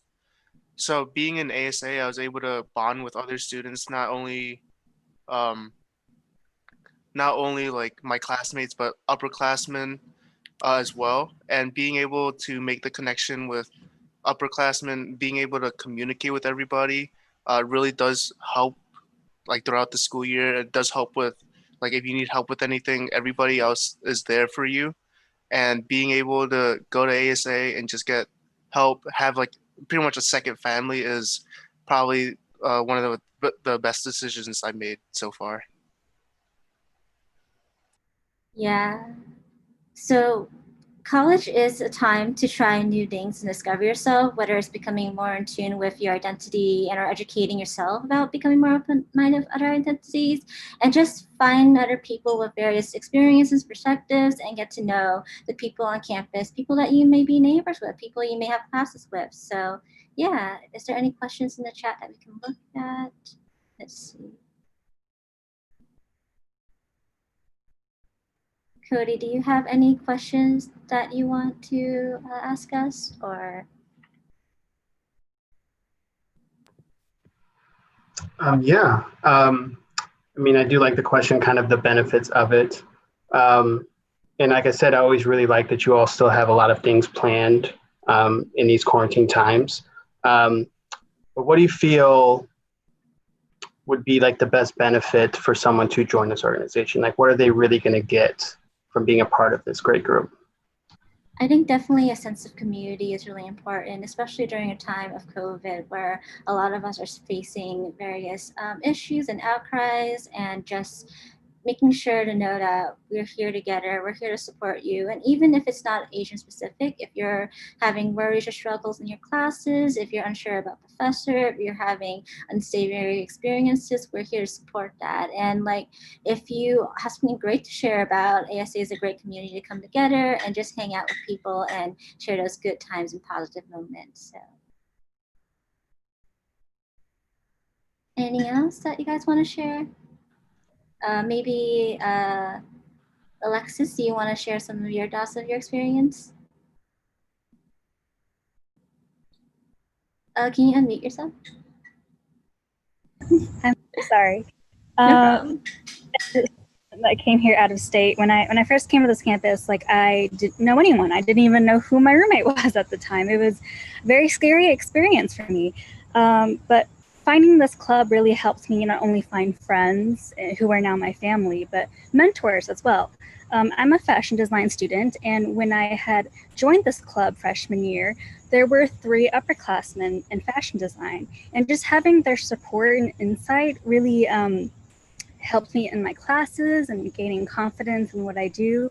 So I really appreciated that aspect of the ASA community. Awesome. All right. And maybe Diana, if you want to share some quick thoughts about your experiences. So like I feel like I really enjoyed myself because once I found ASA, it's like, oh, I don't feel like alone, because like once you're in the new, like I'm like last year I was a freshman, so once I got to college was so different because like everything's like new experience, new different people, different from other states rather than in Philly. So once like I joined different groups and different clubs, like ASA for example, I see many different people at ASA, some not even Asian, but still join just to experience what it's like to be like an Asian American or like have sympathy against us. But like overall, I feel like being in ASA helps me feel like part of a family, and we're not blood related. Yeah. And I think we have maybe some time for one more comment. Maybe Amish, do you want to share your experiences? Yeah. So coming into like college for the first time, the transition was kind of hard. I wasn't getting used to like the life here. I know I was struggling like the food situations and other things, and this club allowed me to talk about it and get advice on what I should do and like get some help and feel better about moving in. So meeting all these people made my transition really easy. Awesome. All right, that's all we have for today. Thank you so much, Cody. Thank you. And yeah, I really appreciate all you sharing. Because it really is. I mean, these are my favorite type of organizations where it does feel like a family, where it's this small community that you are able to build. So I really appreciate all that you all do. Thank you. All right. So I hope you enjoy the rest of your day. You as well. Bye. All right, thank you. Take care. Bye. Have a good day. All right, as we continue to move along.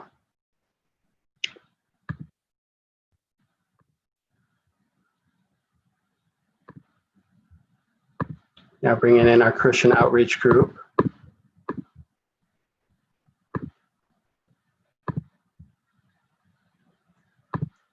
Hello, how are we doing? Hey, Cody. All right, so I think we have a couple more people coming in.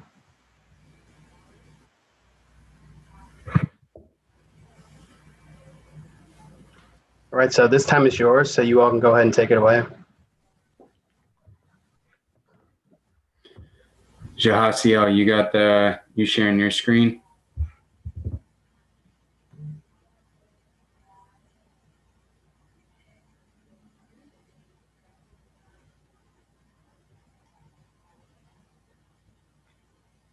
I believe in you that you can unmute your mic.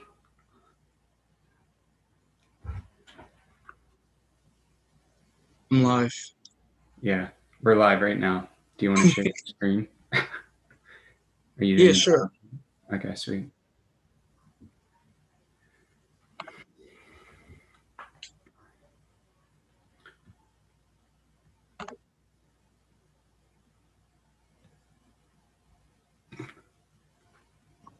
Hello, y'all. So I'm assuming right now that it's live on the actual feed. Fine. Yeah, okay. We're live. Yeah, we're live right now. Interesting. Okay, then as Jahasiel is picking up, about to share a screen, we are Christian Outreach, and Tiana is going to share a little bit about who we are and what we do. Okay. As Evan said, he's our campus minister for this year for Thomas Jefferson. We are Christian Outreach.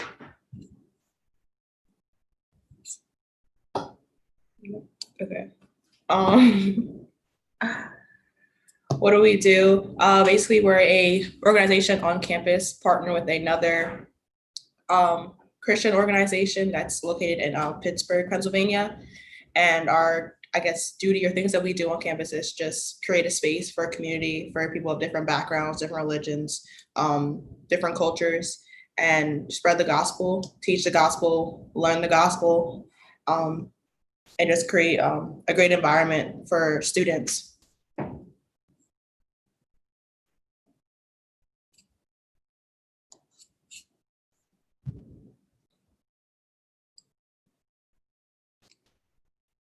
One of the, I guess, the three main values of our CCO is, like I said, the gospel, learning it, spreading it, understanding different elements, different perspectives on the gospel and how we are raised. Church, something that's very important to us is connecting with a group outside of ourselves. So we always have different churches. A church affiliated with our organization is Pilgrim, that's located in Manioc. A lot of us go to different churches. I go to Kingdom Life, which is in North Philly. And something that we're gonna pursue this semester is getting people involved in local churches in our area. And our last, I guess, core goal will be vision. Where do we see ourselves? How do we see the gospel in our current lives? And how can we represent or show Christ through our lives?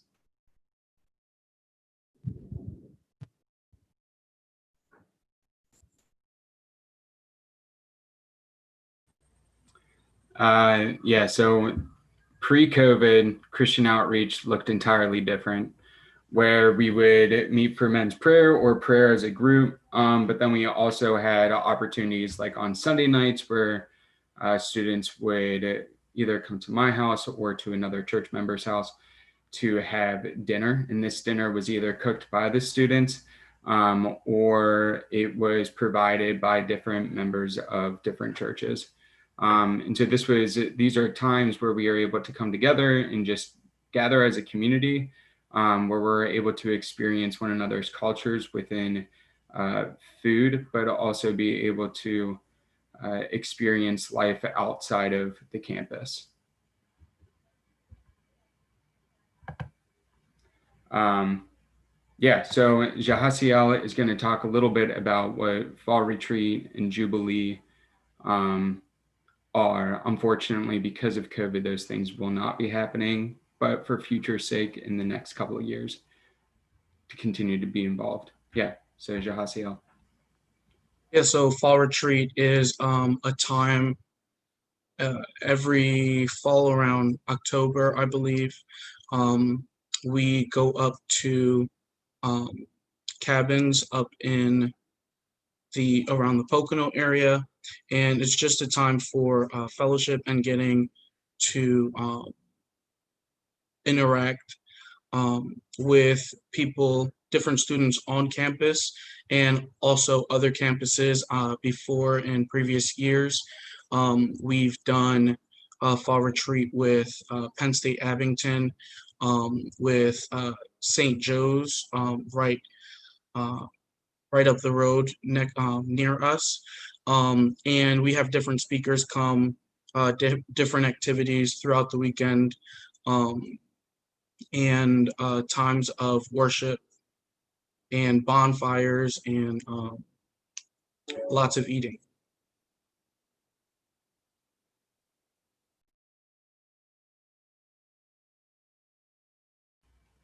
And Elizabeth is going to share a little bit about what Jubilee is.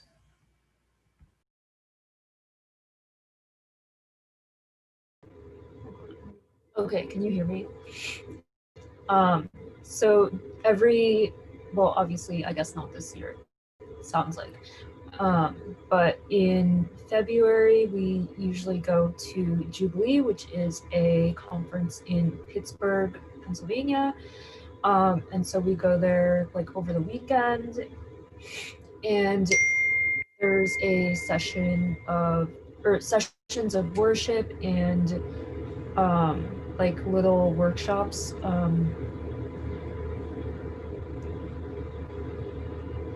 Yeah, where you can like learn. I don't know how to explain this. I don't know. Sorry, but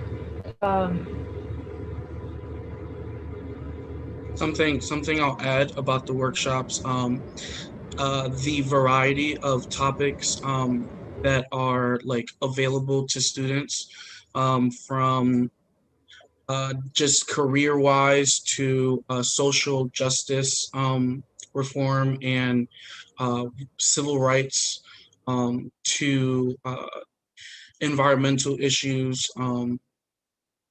to just cooking, or just different topics that and interests that you will find at these workshops and throughout the weekend. In addition to meeting people from all across the country, the CCO, which is the organization we are affiliated with, has campus ministry organizations all around the country, mainly in the East Coast, but is in the recent years has expanded out to the Midwest and the West Coast, Fresno. So this is the opportunity. This weekend is an opportunity to just get involved in different things and different programs. There are school recruiters out there. There are sometimes job recruiters, missionary opportunities. Yeah, just a lot of different things going on in a packed weekend, with tons of opportunities. Yeah, so that's a little bit of an overview of what Jubilee is. Jasiel, can you go to the next slide real quick? Yeah, and so what does this next year look like? I know that we only have about a minute left or a couple of seconds left, but this year we're still going to be doing Bible studies and discussions, but these are all going to be virtual based. I'm fortunate that we aren't able to do our main things that we would do during the week, because I would say that our group really focuses around hospitality, especially food. Food is a huge thing with what we do. And the other thing as well is that Thursday nights at 7, we will be having our main meeting, which that will be hosted through Zoom. So tonight is our first meeting, which will just be getting to know one another, and inviting you all into that space that we have created for these last however many years. So yeah, for more information, you can either contact myself, or you can contact If you contact me, then I'll put you into contact with Tiana or Jahasiel. We should have had other email addresses on there too. But yeah, hope to see you tonight at 7. Thanks. Thank you all so much for all this great information. And it's just really always good to see that there's still plans and work in this virtual environment we're living in. All right, so I hope you enjoy the rest of your day. Take care.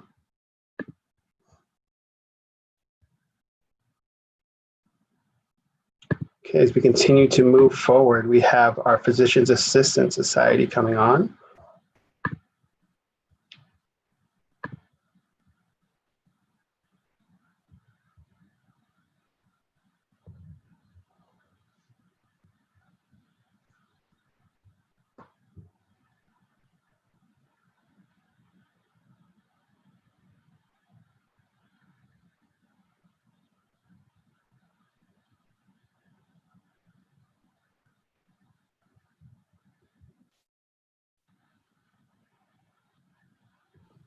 Hello, how are you? I'm good. How are you? Doing well. All right, so this time is yours. You can go ahead and take it away.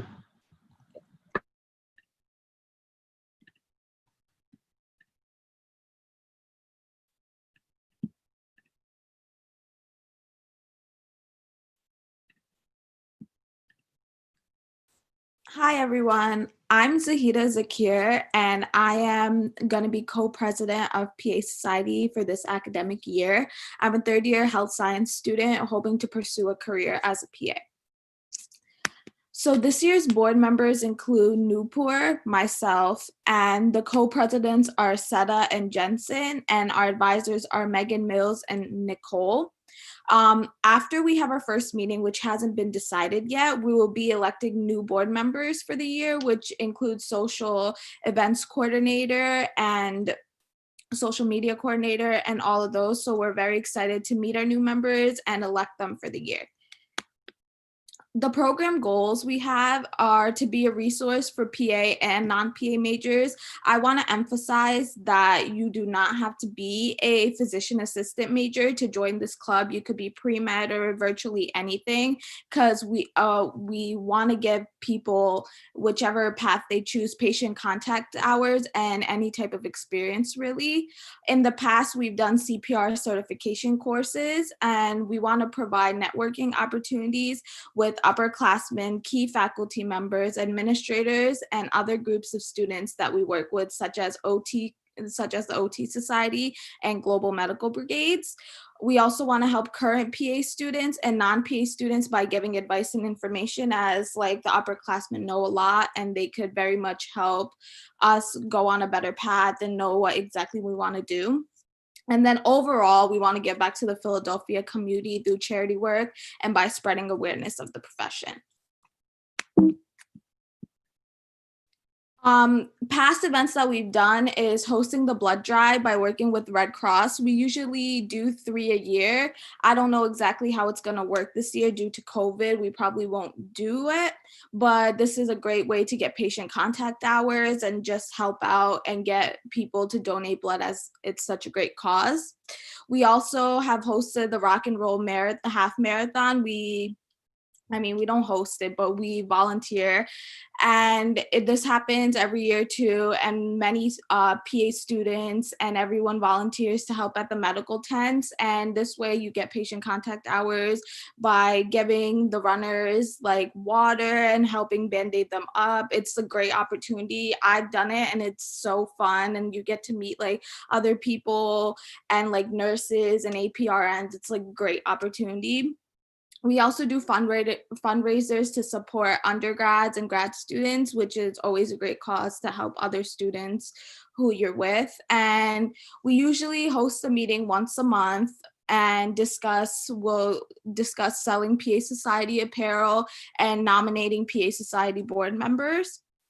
And then a very popular event is the study abroad panel and the grad panel. So obviously study abroad couldn't happen this year due to COVID, but usually whenever the students come back from study abroad, the two locations are London and Costa Rica, and they'll talk about like their experiences there and like how to prepare if you're gonna study abroad. And it's always like a great resource to hear from people who've experienced it. And then the grad panel is also like super great because you get to meet the grad students who, you know, like we are all aspiring to be one day a PA grad student.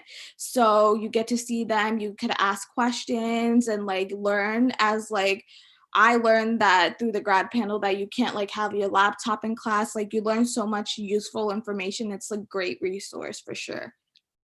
These are just pictures of our past events. So there's Seta, Newport, and I, and that was we volunteered at homecoming weekend. It was super fun, and we were like telling people about PA Society. There's Newport at the blood drives, and a great way to get patient contact. And the two pictures in the middle are from the Rock and Roll Marathon. One is from 2 years ago, and one is from 1 year ago. It's great time. And this is our contact information. So our phone numbers here and our emails. And the way to join PA Society this year is if you could email pasociety@philu.edu just with your name, and then we'll put you on the email list and inform you guys when our next meeting is after we get the new members list. Thank you.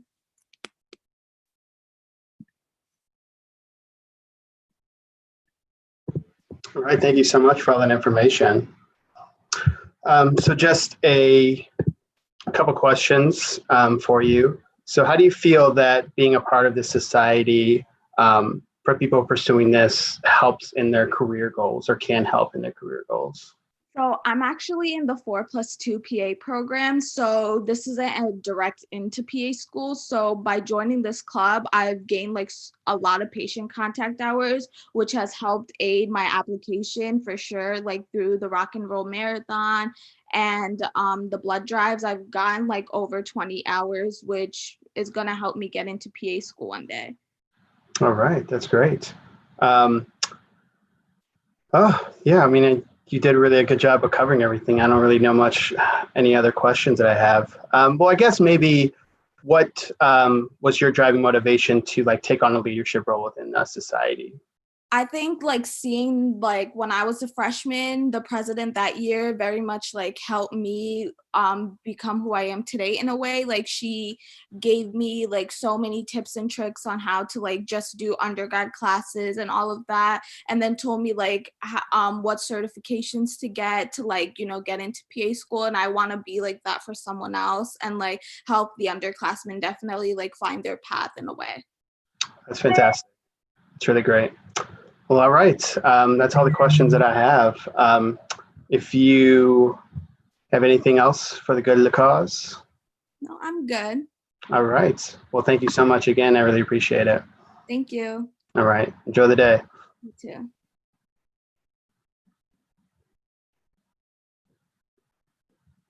Okay, as we keep moving forward, I'm bringing in our Queer Student Union.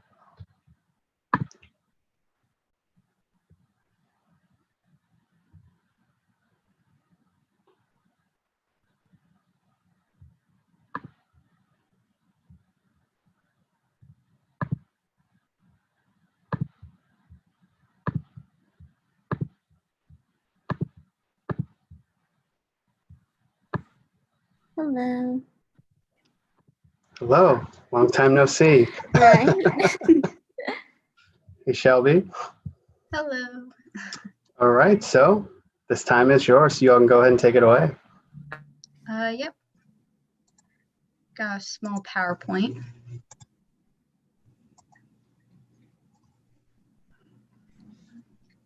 So, hello, we are the Queer Student Union. So just a general overview, our faculty advisor is Everett Nichols. We haven't quite decided when we're going to set up our Zoom meetings, but it will more than likely be every other Thursday once we figure out our first Zoom meeting. So time to meet the exec board. Hi, I'm Shelby. I'm the Queer Student Union President. I've been part of the QSU for all 4 years that I have been at Jefferson. I am a fourth-year interior design major. My pronouns are she, her, hers. I am also the Jefferson Fencing Club's equipment manager. I am currently the IIDA co-president, which is the International Interior Design Association, and I am a Jefferson Rambassador. And hi again, my name is Caitlin Hong. I am the QSU Vice President and Treasurer. I'm also a first-year graduate of the Vision Assistant Program. I go by she, her, hers, or they, them, their pronouns, so feel free to address me any way possible. I'm also the ASA President you might have seen before, and I've also been a member of the PA Society and HSA in the past. The other board member is Megan Jones. She couldn't make it today, but she is our secretary and social media chair. She is a third-year psych major, and she goes by she, her, hers. So some of the events we have been a part of before COVID, obviously, are Outfest, which is located in the neighborhood. It is an October event, usually the first weekend of October. Jefferson Center City has a table there, so we usually pop by and say hi. We are currently not sure if that's going to be happening this year, but we are definitely going to keep you updated. Right now, currently everything is canceled, but if things get better, we'll see what happens. Worst to worst, next year is always a great year to celebrate that. Yeah. Another thing that we did, or we do every year, is Trans Day Remembrance of Vigil. So that we usually do on campus at the Gutman Quad. It's a November event, usually on the Trans Day of Remembrance. It depends on how the schedule works out, but we try to put it usually that day. It's usually held the night before Thanksgiving break. We have candle lighting, and we kind of read through the names of all the lost trans individuals due to violence around the world. It is a very long list, which is so sad, but we get through all of it. And then we have a small, just a prayer sometimes just to remember them. Another event, which I don't believe is happening this year, but it has happened in the past, is our Spirit Week. It's usually a week-long September event on campus where clubs and organizations compete against each other to win different challenges. Some of those events were like banner wars, there was a relay race, quizzo night, and then a challenge night. Another one that happens every year, hopefully again this year, it's a spring event. It's the Unity Week. It is also located on campus where clubs and organizations host events throughout the week that are related to the week's theme. So some different issues that have been raised were self-identity and bias in the past. So one of the events we did was the Mass Queer Aid, which was just a nice little spring formal. And then we've also shown videos such as Life and Death of Marsha P. Johnson. Other events, we usually do bake sales. We also help out with hunger and homelessness. And then obviously the involvement fair, we're in both the fall and the spring, depending on when it is. So. Yeah, feel free to follow us at jefferson.qsu for any future updates of what's going on along with meetings. On top of that, maybe we can share some of our favorite experience from QSU. I know one thing that I really enjoyed was during, was it freshman or sophomore year? I remember we had to make banners for the banner war, and it was such a fun time. We all got together, we wrote out Ramley in giant block letters and used different pride flags for the different colored letters. And it was just a really great time to get to know each other and just feel like you have a sense of community. What about you, Shelby? One of my favorite things, I don't know, we're obviously not going to be able to do it this year, but we usually do coffee houses every other Friday on the weeks that we don't have meetings. We will have a coffee house in Ted's where we'll just play board games and just kind of like hang out, and doesn't have to be about QSU or the culture. It's just kind of a nice community hangout space to play games and stuff. Yeah. During our clubs, when we meet every other Thursday, we usually talk about various issues that are happening in the LGBTQ plus community. We talk about current events, we talk about history, we talk about just educating the community of what's going on, what we can do to help those in need and represent our people. And we probably be doing that all online due to COVID, so either via Zoom or whatnot. And a lot of the stuff is still in the groundworks, but we'll definitely let you guys know about what's going on. Stay updated to us on our Instagram to know more about that for sure. Any questions you have, Cody, for us? So like what would you say to anyone who may be like hesitant to join, who may be like unfamiliar with the community, who just like is interested in learning more, who wants to be a better ally?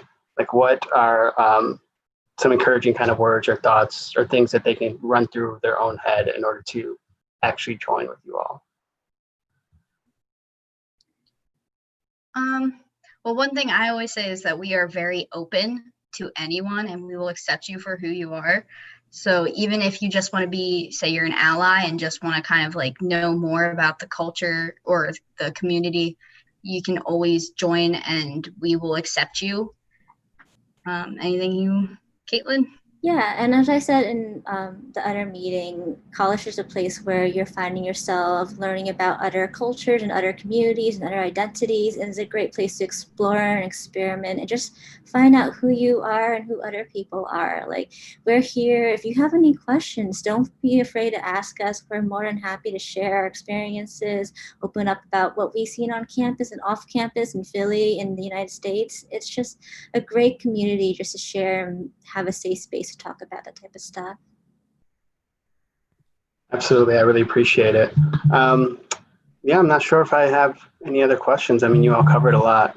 And like I said, I really look forward to the things that you all are going to be doing moving forward. I know it's a strange time with everything being virtual and especially communities like this, sometimes it's really good to be in person just to kind of feel that emotions. But we still make it work. We deal the hand that we're given, right? Absolutely. All right. Well, thank you all so much. I hope you enjoy the rest of your day. Thank you. You as well, Cody. Thank you. Take care. Bye. Bye. All right. So continuing to move forward, we're now bringing in our Crosswalk Fellowship. Hello again. Hello. Good to see you. Good to see you. All right. So the time is yours. So you all can go ahead and take it away. All right. So hello again from everyone checking in from YouTube for day 3 of the Involvement Fair. Before we started, we just wanted to start with introductions first. So my name is Ria. I am a senior in the PA program, and I am one of the student leaders at Jefferson at Crosswalk. Hi, my name is Yevin. I'm also a senior in the PA program, and I am one of the other student leaders at Crosswalk.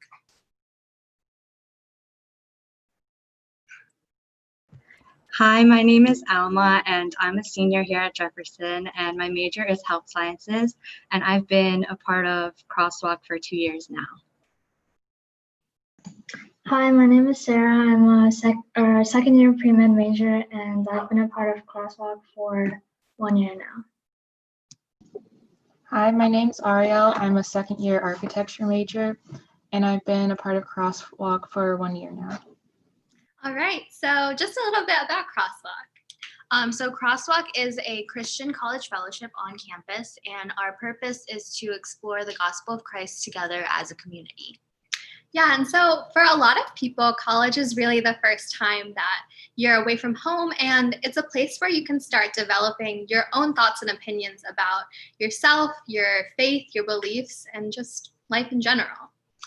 This is why Crosswalk is open to anyone, whether you identify as a believer or a non-believer, or if you simply just have questions about the faith. Yeah, and something that's really special about Crosswalk too is that we are actually an inter-campus fellowship. So 2 of our main colleges are at Jefferson and at Temple, but we also have students coming from Drexel, UPenn, U Sciences, and Haverford.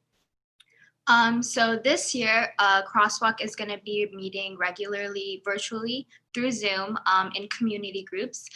We're going to be meeting on Wednesday evenings at 7:30, and most of the time it's going to be as a Jefferson campus, but here and there occasionally we'll meet with everyone as a whole with the Temple group.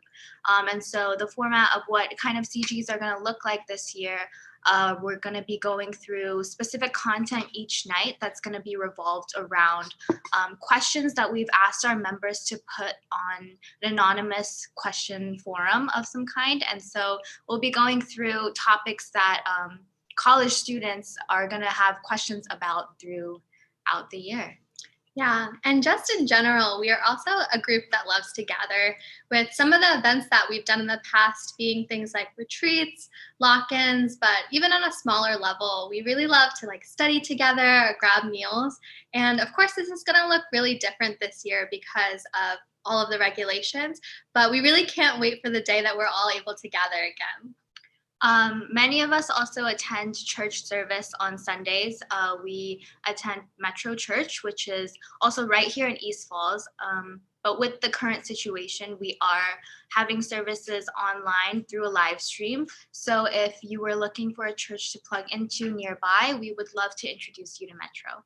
Yeah, and we actually also have a Zoom fellowship that happens after service where students from our campus, Temple, Drexel, just gather together after service to kind of check in with how everyone's doing at the start of the week. So if you were interested in that, that's also another thing that happens after our live stream. One of our main values at Crosswalk is to be a gospel-centered community. This means not only are we growing with each other in terms of life experiences and getting to know one another as friends, but we're also growing with each other in terms of faith and developing a more personal relationship with God. Yeah, and so we've invited some members of Crosswalk here today to kind of just share their personal experiences about how Crosswalk has played a part in their lives. And so before we started this meeting, we asked them a question, which was, what drew you to Crosswalk and how has Crosswalk impacted your college career thus far? So Alma, if you'd like to start.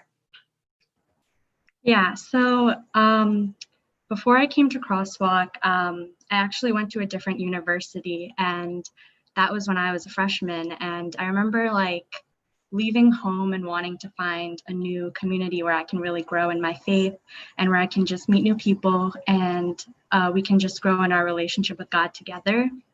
And it was a struggle back then to find that community.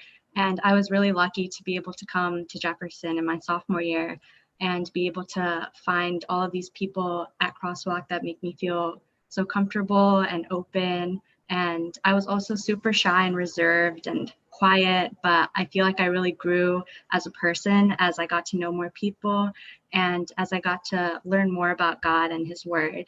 And it's really been like a blessing for me to be able to have that. And especially throughout my college career, there's a lot of stressful situations and a lot of anxiety that comes with being a college student. And I feel like as I was able to grow with others and have those people walk with me through my college career, it was something I was just lucky to have, and I'll always be thankful for that. So I encourage anyone who's watching and who's interested to just take the chance and get to know new people and to explore their options, and you can definitely grow in your faith as well.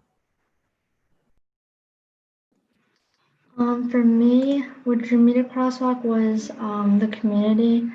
Coming to college, similar to a lot of other people, I didn't know what to expect, and this was the first time I was starting something on my own.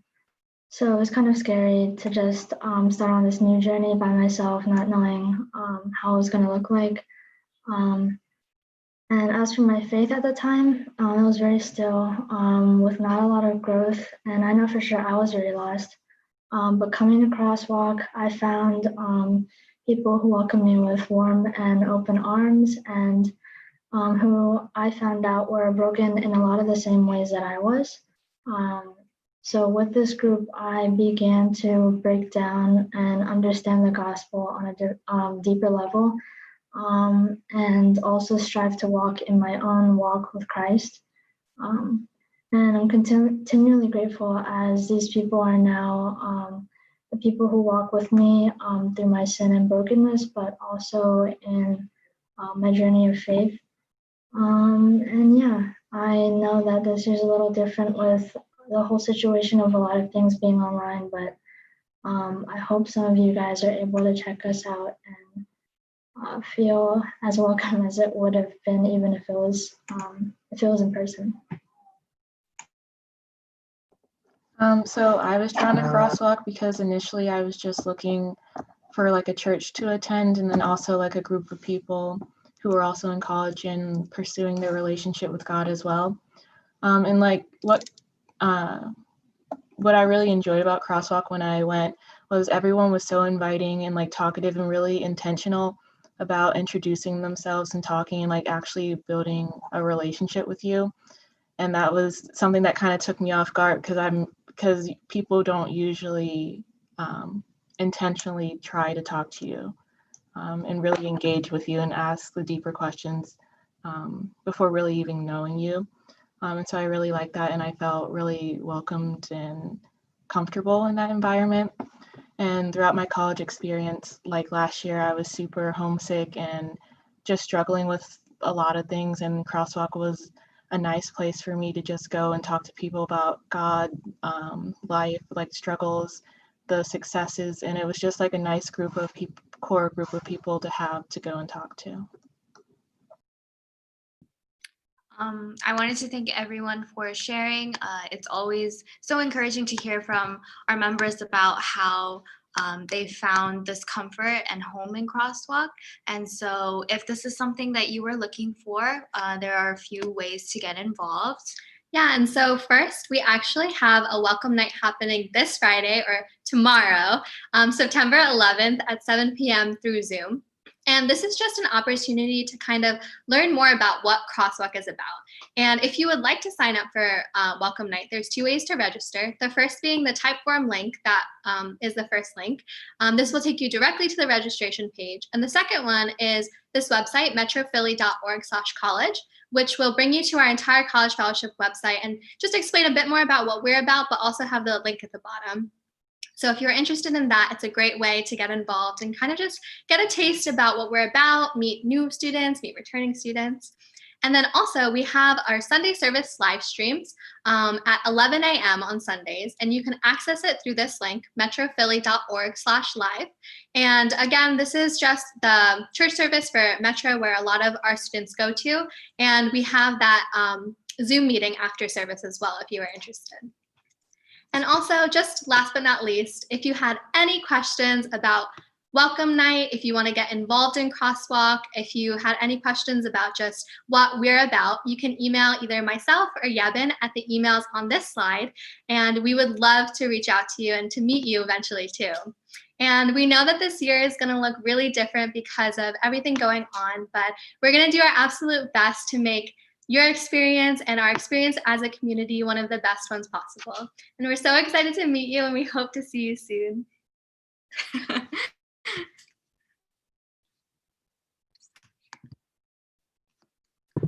All right, well, thank you all so much. Like I've said, like it's really good just to see that you all have so much planned already in our virtual world, because it's hard, it's tough, but especially like these streaming, it should make a lot easier for people because they can just do it from the comfort of their own home and not have to feel like they have no excuses like, oh, I don't want to go out or any of those types of things. They could just sit down and watch it. So yeah, I really do appreciate that. Yeah, it's been really nice being able to be in your PJs and like go to church. Right. All right. So if you all have anything else for the good of the cause? I think we're good. All right. Perfect. Well, thank you so much. Thank you. Thank you. I hope you enjoy the day. Okay, so continuing moving forward, we're now bringing in our disability advocacy group.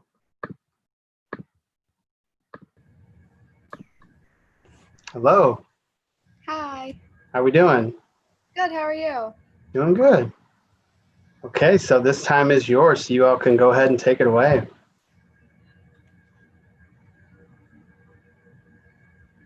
You're muted.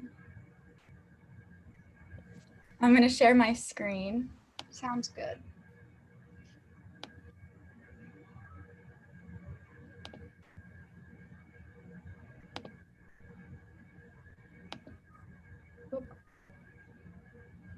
Okay, can you see it? Yep. Okay. So hi, we're the Disability Advocacy Group, and we're just going to tell you a little bit about our club. So I'm Adina. I'm the president of this organization. I'm a second-year health science occupational therapy major, and I wanted to start this club because I thought it was important to learn more about the topic, and I thought it was important for everybody else to learn about this topic as well. Hi, I'm Celia. I'm the vice president of the club, and I am a second-year psychology and occupational therapy major. We wanted to help start it in order to create like a safe space for people and, to raise more awareness of disabilities on campus. And I'm Sydney. I'm a second year psychology occupational therapy student, and I'm the secretary. And I joined because I think it's important to break a lot of the stigma that comes with like having a disability. And yeah, I think this is a really important topic. So the mission statement for our club, we have 3 key ideas. We really want to be able to provide a safe and supportive space for all students to speak about their experiences with disabilities or friends with disabilities, family members, people with different abilities that you might not see. And we wanted to be able to provide that space for people on campus. Our second main goal was we want to provide an environment where students can learn more about different abilities and disability education. So maybe if you're interested in learning about mental disabilities and like physical disabilities, the differences between those and the invisible disabilities, stuff like that, so that we can help make sure that people are more aware of this and can provide a more inclusive environment that way. And then our last point was we want to provide opportunities for advocacy on campus, and we want to be able to promote a more inclusive and educated Jefferson University for all of us. So we started planning our semester, and we are a new organization, and we were supposed to start last semester, but because it was cut short, we didn't get to do all of what we wanted to. So this semester, we're hoping to meet once or twice a month. We already have one guest speaker arranged. She is a graduate student in Center City, and she did a project that she wants to share. So we're very excited to hear about her research. And we are hoping for one of our events, it's probably gonna be virtual, to do an anxiety and stress toolbox. And we're gonna show whoever wants to come different tools that they can put in this little toolbox that they can take with them wherever they go. Last semester, I did reach out to volunteer at the Special Olympics, but because of COVID-19, it was canceled. So I'm hoping in the spring, that's an option that we can do. We were also looking into doing an accessibility scavenger hunt around campus or wherever, if you're off campus, like wherever you live. We're hoping to find different areas around campus that are either accessible or inaccessible for people and just have an open conversation. We are working on finding organizations and arranging fundraisers so that we can help organizations out and donate. And we also want to do some volunteer activities, and that may not be this semester, but whenever things do start opening up, whether it's online or in person, we'd really like to do some volunteer work and give back to the community.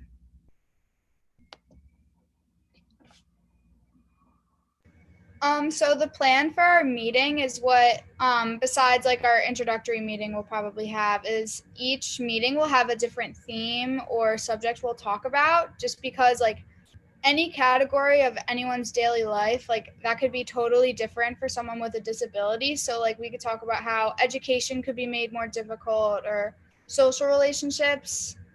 And then we also want to talk about like the different stigmas and how that can also affect someone. So this is just a few of the ideas we had, but each meeting we could talk about something else, and we're also would be totally open to new ideas as well for like, because it can really be anything. So. Our first meeting, we're hoping to do like a Netflix party and talk about stigma in media and movies. So hopefully people can come to that, and it'll be an open discussion and just a fun, probably in the evening. And we're hoping that this semester will really be a kickoff for this organization, and I hope this really goes somewhere. We're really open to suggestions from our members, potential members. We really want to know what everyone else is interested in. We're very flexible with ideas. We're really looking for anything, whether it's an event idea that you had or anything. If you want to like talk to us about anything, we're really open, we're flexible, we can meet whenever.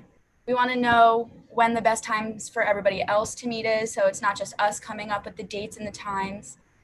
So if you're interested, please reach out. And we do have a survey here. So if you do reach out, we can send you the survey link and you can give us feedback through there. Or if you want to take a picture of it now. Yeah. To just have it. But yeah, this club is really whatever you guys want to make it. So we are new, so we can do anything. So hopefully you guys can join us. And that's it. All right, thank you all so much for all this information. And just some questions. So this isn't a major specific type of organization, right? No. Right. Because I assume like you all different majors. Yeah, so it was started, the idea was started by a OT grad student. So she brought it up to like the OT students as like to reach out to find someone to continue it, but it's really not OT oriented. Right, right. That's really great. I mean, it's always good to see that you all have a lot planned already for the semester and things that you want to do, but also open and flexible to kind of go with what people are looking for. So I really do think that's great. But yeah, that's really kind of all the questions that I do have. If you all have anything else for the good of the cause. No, thanks. I think we covered it all. Did you have your email, Adina, for them to contact you? Yeah. Do you want I'll give my Jefferson email. It's arb041@jefferson.edu. Perfect. All right, that's great. Well, thank you all so much again. I hope you enjoy the day. Thank you. You too. Take care. You too. All right, so moving forward, we're going to bring in our women from Theta Phi. Hello.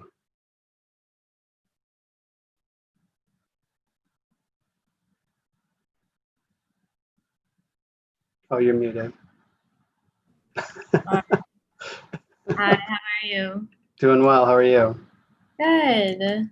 So I know we're a couple minutes early, but you can kick it off whenever you're ready. Okay, can I wait until the rest of my girls get here? Sure. Oh, there's a couple popping in now.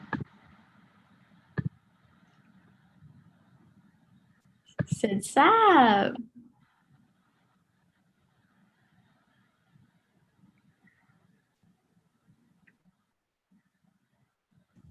Of course, I was muted.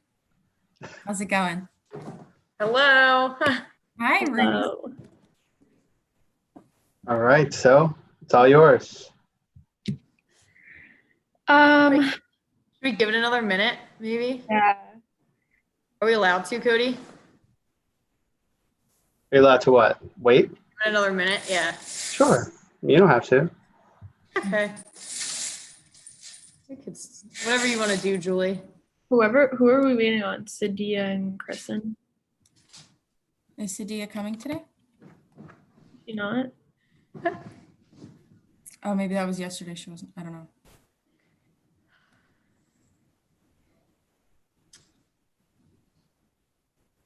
All right. We're waiting on Kristen. I guess we should just start if we're streaming, taking up time. Yeah. Is Sadia not coming? Just should be. Maybe it was Aaron who's not coming. Yeah. Aaron. Do we want to introduce ourselves while we wait? Because when they join. Yeah, let's do that. Okay, you can start, Elena. Okay. Hi, I'm Elena. I am a senior pre-med major. I am currently in Canberra, but I am president of Theta Phi. Hi, I'm Sabrina. I'm a senior health science major, and I am the new member educator for Theta Phi Alpha. Hi, I'm Sydney. I am a third-year industrial design major, and I am vice president of recruitment for Theta Phi Alpha. Hi, I'm Sadia. I'm a third-year OT health science major, and I am sisterhood and special events chair. Hi, I'm Kristen. I'm a fourth year biology student, and I'm treasurer of Theta Phi Alpha. And I'm Julia Shankowitz. I'm a fourth year health sciences major, and I am recruitment chair for Theta Phi Alpha. So we just have a quick presentation to show you guys, just to tell you guys a little bit about us. If you guys have any questions throughout the entire session, just type them in the chat and we'll answer them before the end.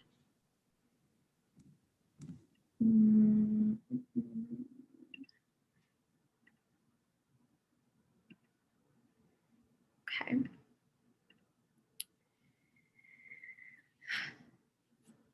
So we are Theta Phi Alpha.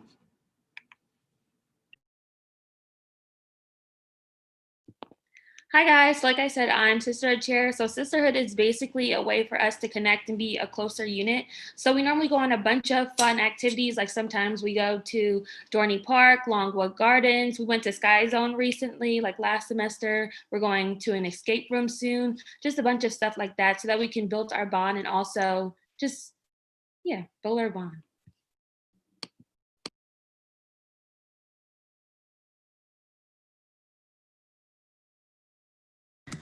So I'm going to talk a little bit about our philanthropies.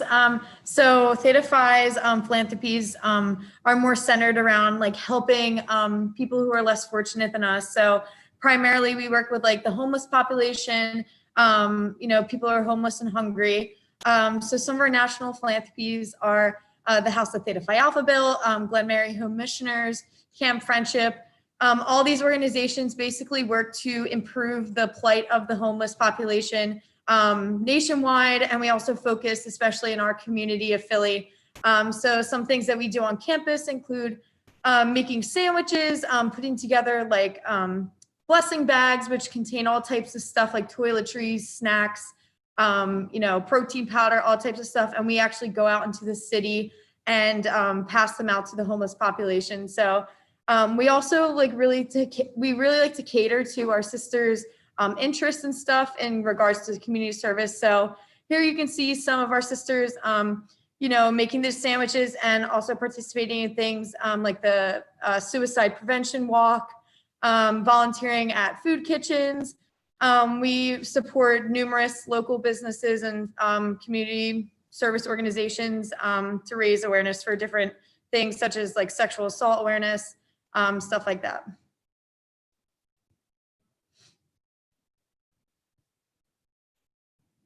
Okay, so one of the more exciting parts of being a sister of Theta Phi Alpha is getting your family, and that falls under my position as new member educator.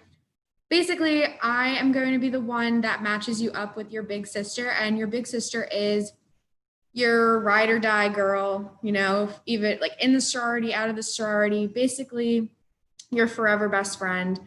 And it's just like a really fun process. We have a speed dating where you get to meet every potential big sister and you really find the one that is like most compatible to you and that you guys have a lot in common. And it's just a great experience. And, maybe see each other on campus, you might see some of the families together. And it's just a really fun time to watch your family grow and, you can get a little sister as well. Yeah, it's awesome. A lot of the girls in our family pairings also are constantly doing stuff together. You'll see them going out to eat all the time on campus. Some of them live together. So the families that Sabrina pairs are pretty strong.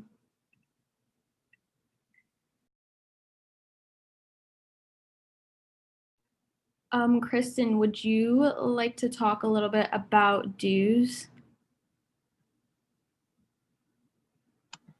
Yes. Okay. So I just want to brush on dues briefly. So coming in, you're going to, this would be all a new thing that would be explained. But basically, dues are what we raise as a chapter. So we have money to do activities on and off campus. It allows us to do fun activities or help with maybe decorations for events that we're planning. But it's just everything that we're putting in, we're going to get it out in a different way. It's just this way you won't be paying out of pocket all the time for the events that we do and such. We also have payment plans available if financial concern is anywhere in front of you, but usually I can be super flexible with anything that's going on as long as communication's held. So.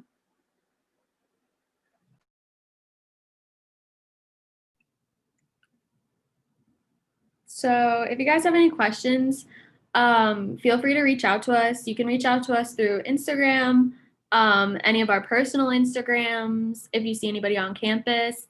Everybody's really friendly, so don't hesitate. Yeah, I'll just touch on some of our values really quick. As Theta Phi Alpha, we have a whole plethora of values that we try to live by. Some that I think are most important to us are including loyalty and trust and, supporting our sisters. So please, feel free to get more information, as Julie said, on our Instagrams. Come out to recruitment. Even if you're not sure if you want to join Greek Life yet, please just come out and learn what it's all about, and you'll get even more information. You can ask, questions more easily and everything.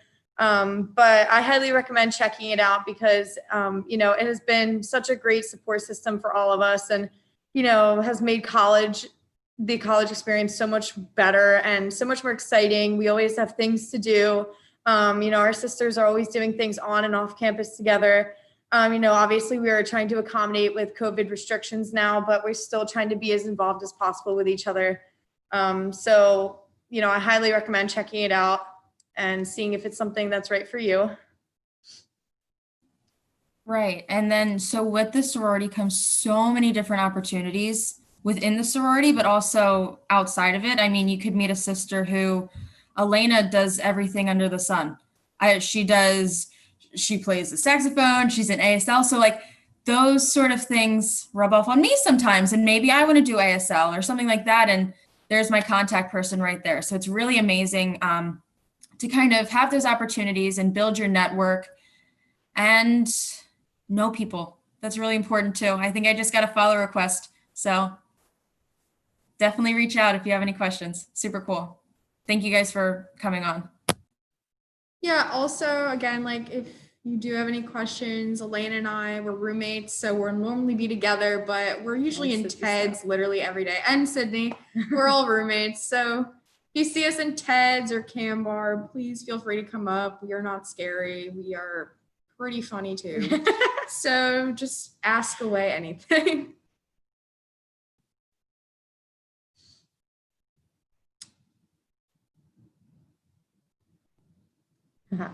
Oh, Cody, you're muted. Yeah. Can you hear me now? Cool. Well, thank you all so much, as always, for all this great information. And yeah, I'm really looking forward to all that you all are able to do in this virtual environment that we're living in, and just build on the successes that you all had last year. So yeah, anything else for the good of the cause? That's cool. Yeah, go Theta Phi. Maybe I'll just really quick talk about recruitment because I think that was a question before. So if anyone's wondering how recruitment goes, just really briefly, usually there's a weekend where you'll have 4 different sessions where you get to go and meet sisters. So there will be like a meet the sisters session. There will be a philanthropy session where you learn more about philanthropy things. And then there's like a sisterhood session where we do like a fun activity as a group. And going from there, there's, preference night and then bid day. So there's just kind of like a brief overview of recruitment if anyone's wondering. But again, if you have any questions at all, follow Jefferson Theta Phi Alpha, follow any of our Instagrams. Please DM us. We're all very friendly and welcoming and, want to help you through this process as much as we can. But thank you. Thank you. Adios. Bye. Thanks, guys. Take care.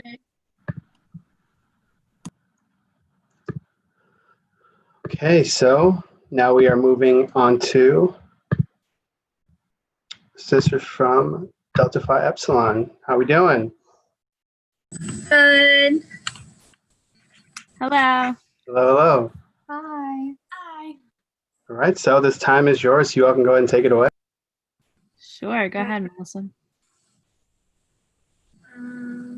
Oh, should we introduce ourselves really fast? Yeah, you guys can while I figure Okay. While you're pulling it up, yeah. Yeah. So I'm Brooke. I am president of our chapter of Delta Phi Epsilon.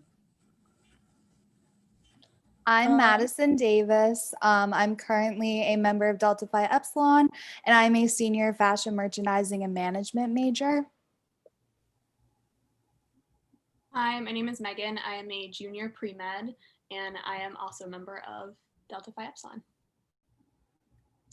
I'm Julia. I'm a junior communications major, and I'm also part of Delta Phi Epsilon.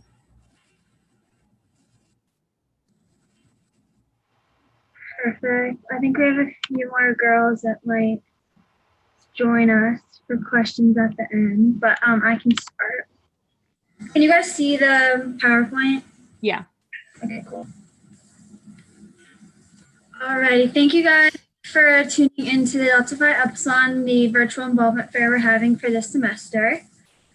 This is a little bit of our leadership team. Like I said, Brooke is president. I am Melissa. I'm vice president of recruitment. We have Holly. She is vice president of membership development. And then we have Kara Christopher. She is vice president of academic affairs. Moving on, we have Ornella. She is member at large. We have Bridget Andrews. She is vice president of programming. And Caroline Duncan is vice president of operations. So a little bit about Delta Phi Epsilon. Our mission is to provide a sisterhood experience rich with tradition, innovation, and opportunities for growth. Our vision is to inspire and empower our sisterhood to engage in a lifetime of leadership and service. And our founding principles are justice, sisterhood, and love.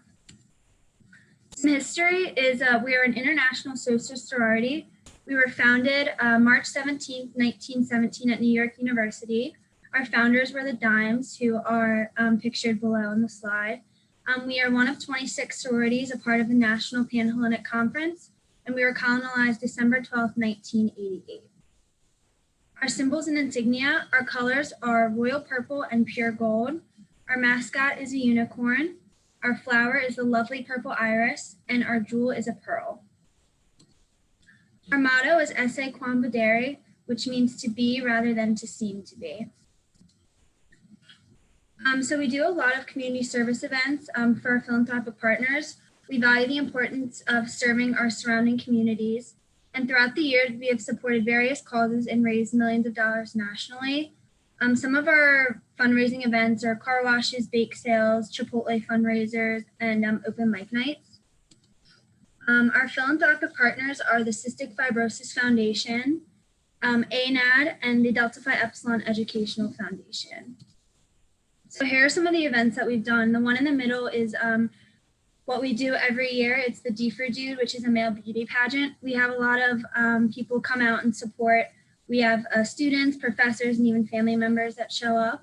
And then on the sides are our events that we've done for cystic fibrosis. So we've done the stair climb at Citizens Bank Park, and then we've done other walks, whether that's doing concessions, helping set up, or helping break down at the end. Like I said, we're a social sorority, so some of the events that we do sisterhood events, we do retreat. A few years back, we did Hershey Park with all the sisters, which was a really great way to bond with each other. We do social mixers with other fraternities and sororities at our school and other schools. We've done with like UPenn and stuff too. Alumni brunch and Greek week, that's with every group organization on campus.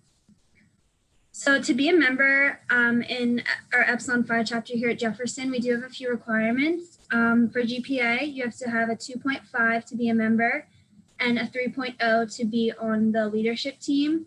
We do have dues that you have to pay every semester. They're about $200 to $300 a semester, and we have payment plans available. You can talk to us at any time about that.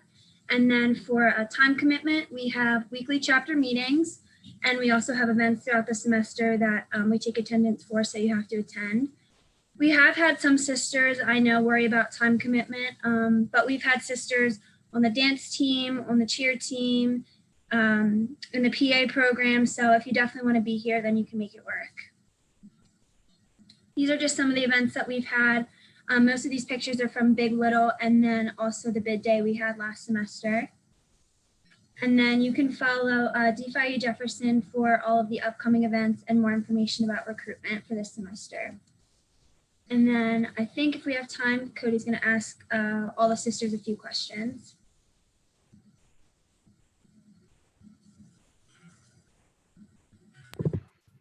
Yeah, sure. Question I always ask all members of Greek Life is, what were some of the driving forces that caused you to want to join? And then on the other side, like, what were some hesitations that you had, and what made you like overcome those hesitations? Does anyone want to take this one? Or you want me to? I can go. Personally for me, I transferred my second semester of freshman year, so I didn't know anyone at Jefferson when I came out for formal recruitment. And one of the driving forces was really that I just wanted to make friends and expand my horizons at Jefferson, because a lot of people meet usually like their group of friends their first semester of college, so I kind of was at a disadvantage. And then I also wanted to meet girls who weren't in my major. So I'm a biochemistry major, which is kind of rare, so I don't have like a lot of my sisters in my classes.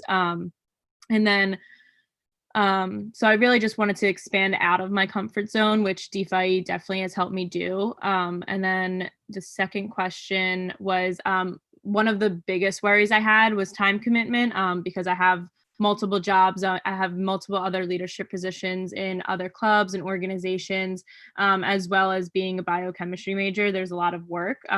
But like Melissa said, if you really want to be here, if you really want to make this a priority, it's definitely doable.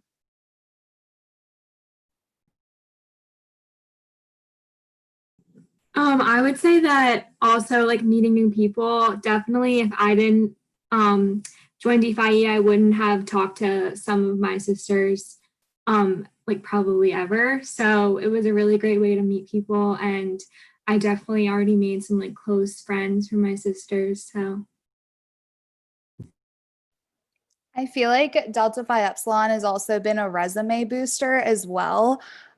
Just like if you take on a leadership position, you're able to add it to your resume. Also connections like within the industry and stuff. I feel like we've had a lot of sisters who have connected with alum from Jefferson or even Delta Phi Epsilon alum outside of our university, and they've been able to get those connections for jobs and everything.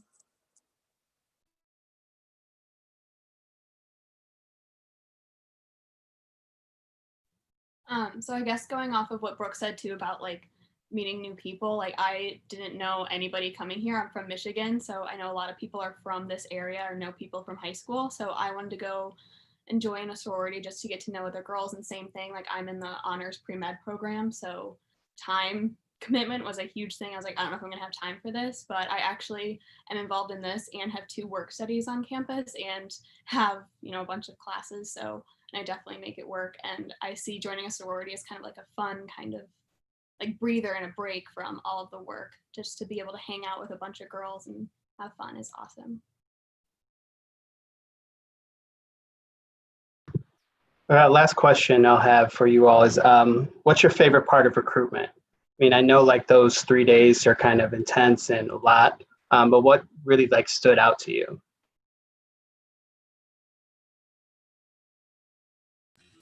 I can say something. For me, I was very intimidated, like going into recruitment. I mean, I was excited, but I was also like really nervous. Like I was a freshman, so I didn't know any of the older girls. and it was very intimidating, like walking in. But like once you actually like get to know them, and you like feel at home, like I was very happy to like be a part of it and like meet the new girls and get closer with the older girls, just because I only knew freshmen. So that's definitely my favorite part, is meeting the older girls and making connections with them.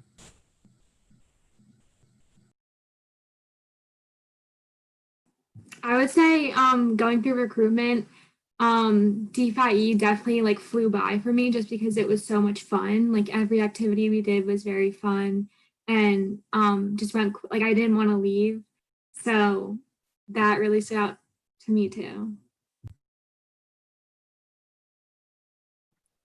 I think it's nice going off of like what Gab what Gab had said. Like, and Melissa also mentioned, it's like a nerve-wracking process, but like once you go out, you kind of feel at home, like within the sorority, and then it's like the nerves kind of fade, and then you just really get to like show your true self and just kind of like bond with the sisters. I was gonna say speed dating is always like, I think, a part that all sisters always look forward to, and usually PNMs as well, who are the girls who come out for recruitment, if you didn't know. But speed dating is just really fun because it's just simple questions, and then it's just so easy to bond with someone over. And it's just like rapid fire, and you're always switching, and it's just always so much fun. And that's really how like a lot of the girls find their home, I guess, and like know they're a great fit, because you find so many similarities with the sisters, and then you feel more comfortable. All right, well, great. Well, thank you all so much again. And I look forward to all that you're going to be doing this semester, and have just enough build upon the successes of last year as well. Thanks. All right. Thank you. Thank you. Enjoy the day. Thank you. All right, so we're continuing to move forward. We're bringing in our Rhythm and Motion Dance Company.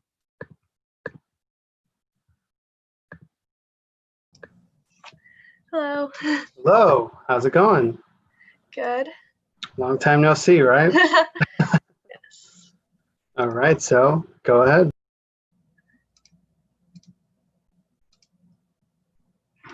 So I'm Jessica, and I am the Vice President of the Rhythm and Motion Dance Company. We are one of the dance companies on campus, and this is just a little bit about who we are and what we do. So as a team, we kind of function like the normal dance studio.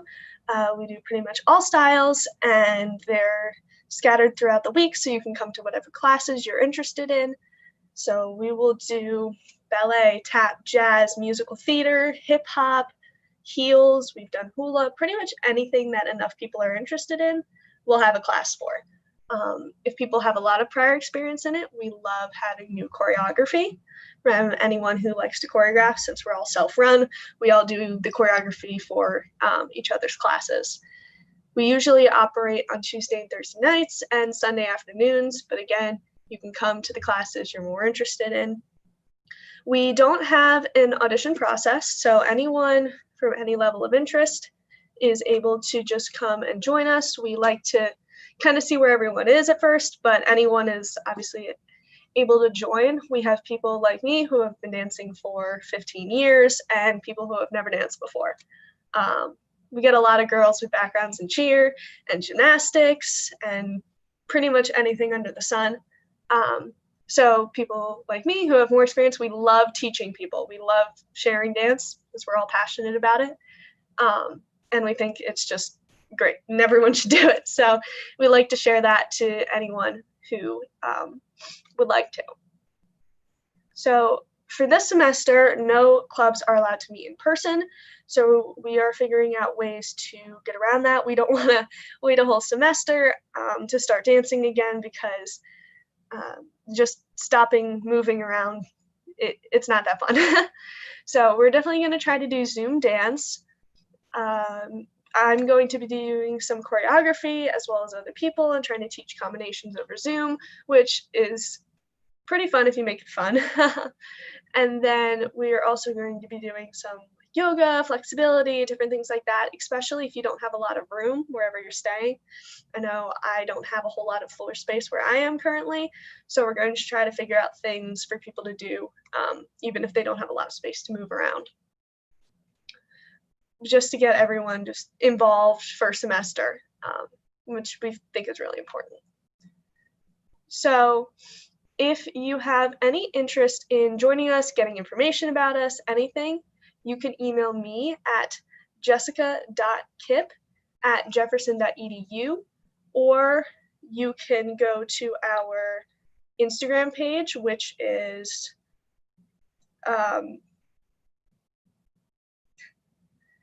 Jefferson_rhythm and motion, and follow that page for any information and updates we will be putting on there. But again, if you have any specific questions, or if you're interested and would like to be put on an email list, you can email me at jessica.kipp@jefferson.edu. We look forward to anyone who is wanting to try it out, And I think that is it.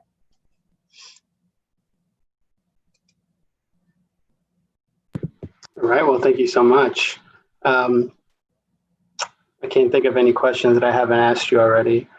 I did forget one thing. So in the fall, we usually do Ram Madness, which is a big basketball pep rally for the start of the season. So we do kind of a hip hop jazz performance for that in the gym. And then in the spring, for all the classes, we usually do choreography for spring showcase, which we put on at a local theater usually. And you don't have to be in the showcase. It's for people who want to perform.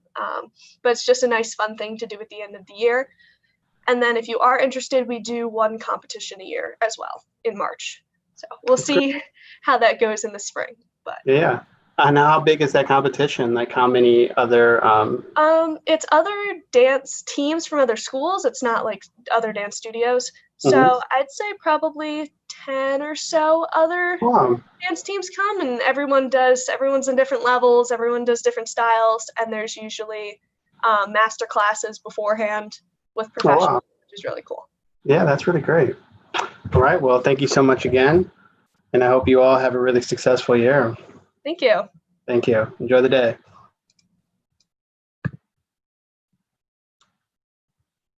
All right, so continuing to move forward, we're bringing in our Muslim Students Association.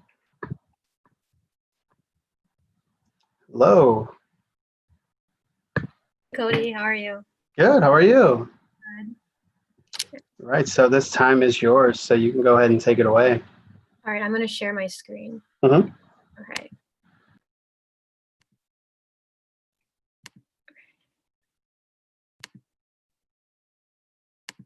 All right. So, hi everyone. My name is Zumana. I'm currently the president of the Jefferson Muslim Student Association, and this is our presentation for our involvement fair this year. Yeah, so just a little background on who we are. So me, along with a couple of my other friends, we founded the Jefferson Muslim Student Association in the fall of 2018, and we weren't officially a club until spring 2019. And just this is our mission statement, just to summarize it. We basically provide a safe space for Muslim community members of Jefferson, as well as non-Muslim community members. Anyone is able to participate in our events and activities. We host events to bring everyone together, bring awareness to Islam and what Muslims, and learn more about Islam and our faith. We hold weekly Friday service prayers for our members. And overall, we just want to provide a sense of community, since many of us are away from home and we kind of miss out on that sense of community. And these are some of our past events. So the Office of Spiritual Development hosts a yearly celebration of lights. I'm not sure how it's going to work this year, but basically different cultural and religious groups come together and showcase the different holidays that we do. So we showcase what Eid is and how people celebrate it. And then the Office of Student Engagement hosts the Unity Week, in which different clubs on campus can bring in speakers, do activities. In the past, we bring in guest speakers to talk about Islam in regards to the different themes that they have for Unity Week. We've also done a World Hijab Day booth. So basically, World Hijab Day is on February 1st. And in that, we have a little booth in Cambar where we showcase what the hijab is the head covering and give people the opportunity to try it on if they want to. And something that one of our biggest events we've been doing is the Interfaith Iftar. So Muslims fast during the month of Ramadan, and we hosted like a dinner for people to attend. Like, so we've have like the CCO have came, the Christian club as well as the Jewish club have come, and we just kind of like teach them about why we fast and why we do it. And then we also have food for them. Some other events we've done are henna fundraisers. So we just raise funds by doing henna tattoos on people. We've hosted game nights. This is kind of like our first event we do every year and semester, just so members can get to know each other. And we've also done a Friendsgiving. So the Christian Outreach Club they've done their first ever Friendsgiving last year, along with Hillel and us. And we basically just get together to it's like a potluck. So just like as like a community event. And these are just some of our pictures for some of our events. Yeah, and then we also hold weekly Friday prayers. Obviously this semester with COVID and whatnot, we decided it's canceled this semester just for our safety, but we hope to bring it back next semester. These are some resources that we have. So the Interfaith Prayer Space located in Canberra 320. And then we also have the Office of Spiritual Development, which is located in Canberra 317. And then you can follow us on Instagram at msc.jefferson. And yeah, if you want to join our email group, you can email me at zumana.noor@jefferson.edu. And if you have any other questions, you can always feel free to email me. But yeah, that's pretty much it for our presentation.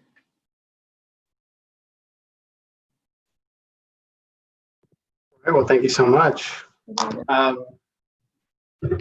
So what do you feel like is like your driving factor to take on the leadership role like within this organization?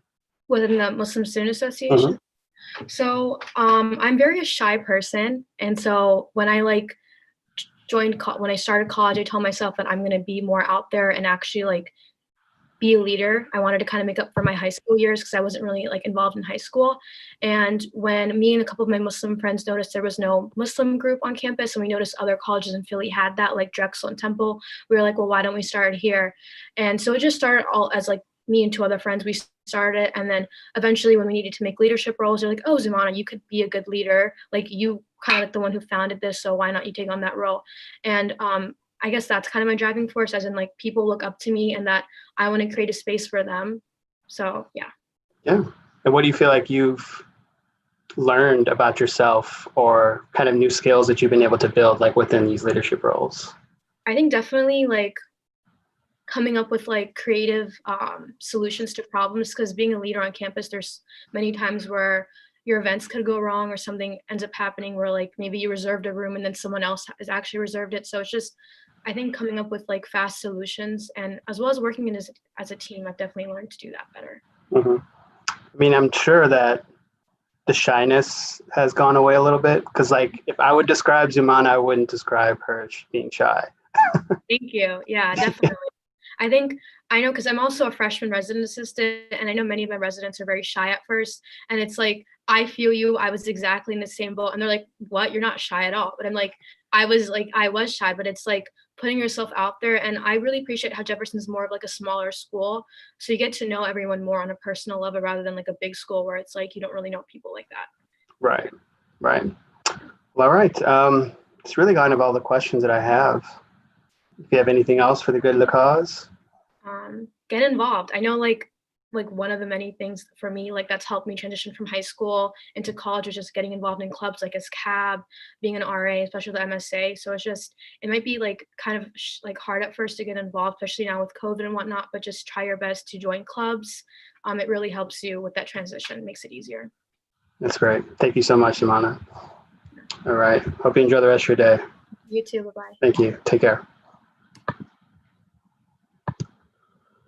All right, so we will be moving on to our Latin American Student Organization. They will be joining us in a moment. So if you just have some patience, we'll be right back with you.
Hello. How's it going? Good. How are you? I'm Is this doing like well. the start of it or no? Huh? So is this like the start of it or no? Yeah. Do you like need a moment? Sarah is supposed to join, and I think Michelle Okay. too. Yeah, so we're like still waiting on people. Yeah, no worries. We got So some it's like time. exactly 1:05. So Yeah, just some people finished up a little bit quicker. got you.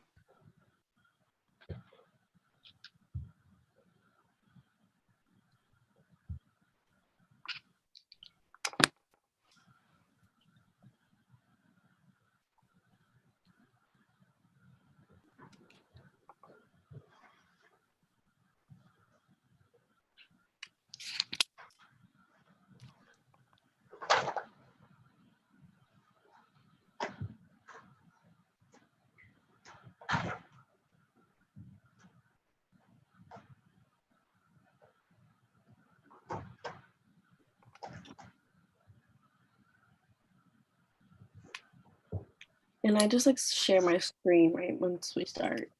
Yeah, go ahead. Got you. Okay. Wait for you to get here first. Here come some people.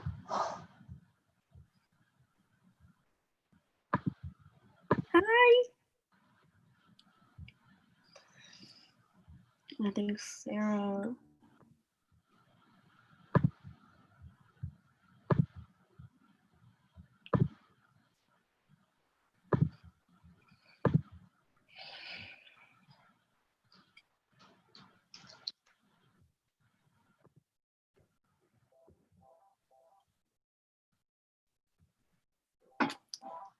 Hi. Hi. Yeah, so this time is yours. You all can just go ahead and do your thing whenever. Got you. Okay. I don't know if Adrian's gonna come, so we're just gonna get started. Okay, and I'll share my screen. Hmm.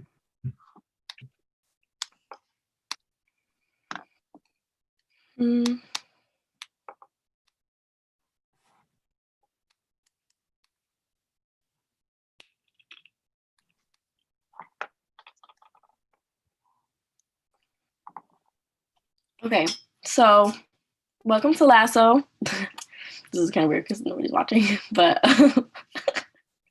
welcome to Lasso. We're the Latin American Student Organization. So just do some introductions. I'm Alejandra. I'm the president. I'm a senior. I'm a law and society major. And I'm Colombian and Costa Rican. Yes, go ahead. Unmute yourself. Oh, go ahead, Michelle. You go first. Okay. Hi, my name is Michelle Navarrete Lopez. I am fully Mexican. My major is biopsychology, and yeah. Oh, this is my junior year. Sorry. Hi, I'm Sarah Guevara. I'm half Colombian, and I'm a third-year pre-med major, and I'm also treasurer on the exec board. Yeah. So Mariana's not here. She's the activities coordinator. I think Mariana's also a junior, right? Adrian's also a junior, and Leslie's a sophomore. So these are all the positions right now. Yeah. So what is LASSO? It's the Latin American Student Organization at TJU. It's a safe space for all students at TJU to celebrate Latinx culture. It's a platform to educate and amplify student voices. It's completely for the students. Yes, we have an advisor, but it's completely student-led. And it's also like a family, like the family on campus. So yeah, that's what LASSO is. You guys have anything to add? I feel like you covered it. It's like a big Latin family on campus. Okay. So that's LASSO. Just some things planned for online LASSO. We're still waiting to like figure out like logistics and stuff of like what exactly we're going to be doing, but here are just like some ideas. We're obviously going to be having our general meetings on Zoom since we cannot meet in person. We're going to have online discussion events, SpecterCast, like roundtables. I still want to do that. Last year we did roundtables and a lot of people liked it, so we can still do that on Zoom. And I was also thinking like watch parties, like anything that we can do online until, the pandemic's over. But yeah, so those are like just kind of ideas. Do you guys have anything you guys want to add? You guys can stay unmuted. I think that's like pretty much it for right now. We usually have like a formal every year, but I don't know if that's gonna happen due to COVID. There was like certain things that we did have. I don't know, hopefully if COVID is over, maybe spring semester, but I don't know how things are gonna go. But if there is, then maybe we'll do some events, but I don't know. That's still on like, I don't know, type list on what's happening. We're just gonna try to keep things like very flexible because obviously we have no idea what's gonna happen. I was thinking more this year we would keep things more like informal. Like I will give you guys my number. It's gonna be at the last slide. Like I think we're just gonna try to be more supportive like to the student body than like before. Like you guys can just like hit us up to talk, or like if you guys want to talk on Zoom. Obviously, since like it's not gonna be like before where we just like see people around on campus. So that would be a little different than last year too. But yeah, so that's what I was thinking. So we have an Instagram. This is our Instagram. I put screenshots up, and so yeah, go follow our Instagram. And I just posted an iMovie of our trip to Chicago. It's very long. It's like 16 minutes long, but I recommend that you watch it because it has like the full speeches and stuff like that like we saw like some clips and pictures of Chicago. So I recommend that you guys watch it because we still want to keep that as like a tradition once the COVID is over. Like I still want Lasso to like go. So definitely watch that. I recommend. But follow us on Instagram because we follow back. So yeah. You guys want to like take over, do the slide? I think it's frozen for me. Yeah, me too. It doesn't let me see. Okay. You guys can't see the. Oh, you guys probably It's just the video. It's frozen on the one slide. That's why. That's weird.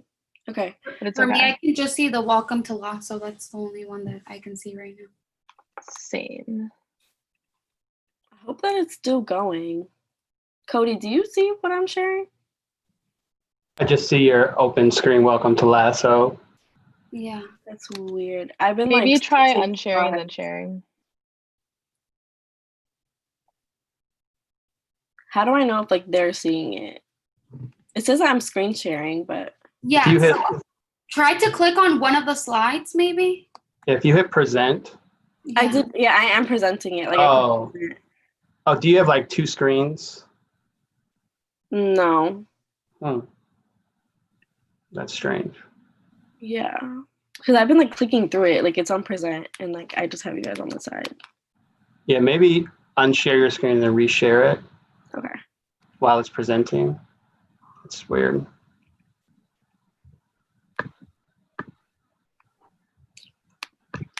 Oh.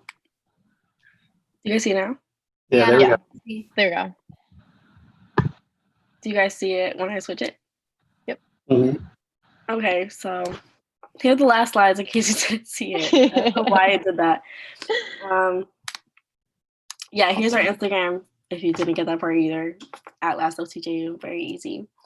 And those are like just some screenshots. Why did you guys say anything? I was talking about like screenshots. I wasn't sure. I put it in the group chat. I was like, I can't see in the chat. I was like, I can't see. No, I didn't get anything on my phone.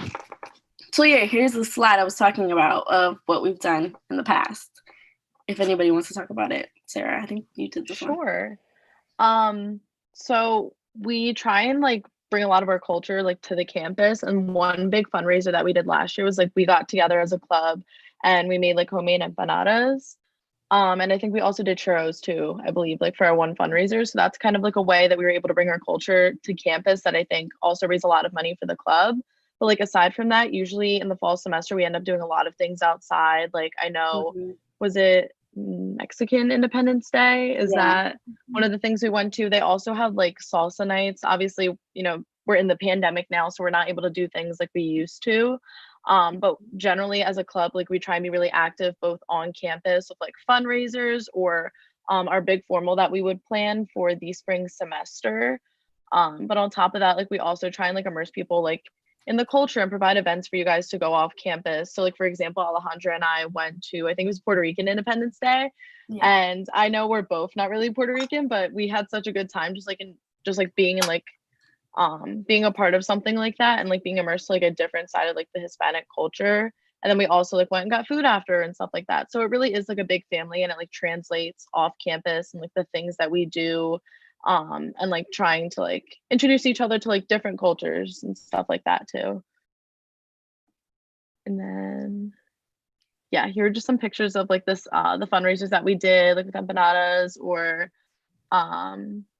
or when we like do our t-shirt sales. We also do that too. Like we have I think this past year we did the 100% cafecito y chisme, and the year before that I think it was like Latinx AF. So we try and like always like sell shirts as a club to we'll usually wear them at our events or like fundraisers and stuff. So it's just like a fun way to like also like represent the culture on campus again too, because you know it's not as big on campus, so we try and bring a piece of home to Jefferson.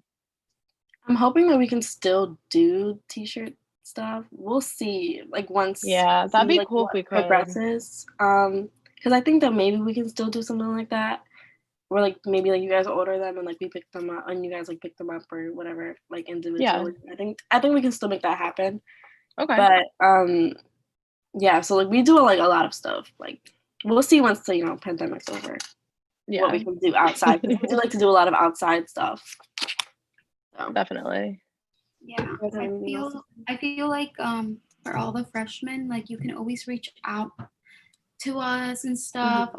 We're very small on campus, but I feel if you guys continue to join us, hopefully in maybe like 5 years, 10 years, it will be bigger, so then when we come as alumni and see you guys and support you guys, it will be even bigger and stuff. So always just think that by you joining, it's not only for you, but it's for the future generation that's coming behind you guys. So please definitely join. We're like a family. Everyone knows each other. Everyone, if we need each other or something, you can always count on us, and we will never give you like our backs. We will understand you and always try to support you. And if we can't handle the situation, we will try to show you or try to find someone that can help you in that situation. So yeah. So here's my information. For anybody that wants to sign up, you can text me, call me, email me, DM us on Instagram. It doesn't matter. Just send your name, your email, and your phone number so I can add you to the email group and the GroupMe group. But yeah, that's it. And you guys can also just hit us up with like suggestions with what you want to see from us, because obviously Lasso's for you guys. So that's up to you guys. Yeah. But yeah, Cody, you would know if anybody asks questions, right? Yeah, I'm not seeing any in the live chat right now. Okay, but like I said, people will be watching this after the fact as well. Got you. Yeah, well, thank you all so much. I really appreciate taking some time out of your day to do this. If you have anything else for the good of the cause. I think that's it. I hope everybody stays safe, wear a mask. Yeah. Absolutely. Yeah, but I am looking forward to all that you all are able to do this semester. And hopefully things do clear up so you're able to do a lot more. Yes. Yeah. Hopefully. Thank you. Yes. Yeah. All right. Thank you so much. Have a nice day. Thank you. Hope you enjoy yours. Take care. Bye. Okay, moving forward, we're going to our animation club, one of our newer clubs on campus. Hello. Hello. How's it going? It's going pretty good. So we're with the animation club. All right. So this time is yours. You can go ahead and take it away. Okay.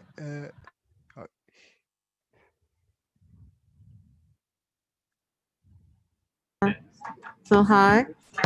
I'm Sarah Rose Anderson, Uh, and this is the animation club. Oh no, we didn't. We had a mascot. Is it like Alex, I don't. I can't hear you, Alex. saying that, can you see this all right, like full screen? Oh, I can hear you now. Yeah, Hold on, Yeah, let me you're check good. the comments. Okay. Okay. I just want to know if yes, it's an animation club. So for this club, like we like to like study animation to like look some films that are out there, like short films and stuff that was on the web, to kind of like better understand animation and the ways that people can make these certain technique. Uh, so yeah, we also do advice and tutorials to kind of help others work on animation and to get better. Also ideas about me try to like work on projects together, even make some animation shows and competitions that are happening outside of the school. Um, so we put up to here is like 2 videos of part something kind of like showing the tutorial stuff uh by Alan Baker, which is a pretty popular guy who does a lot of like animation advice.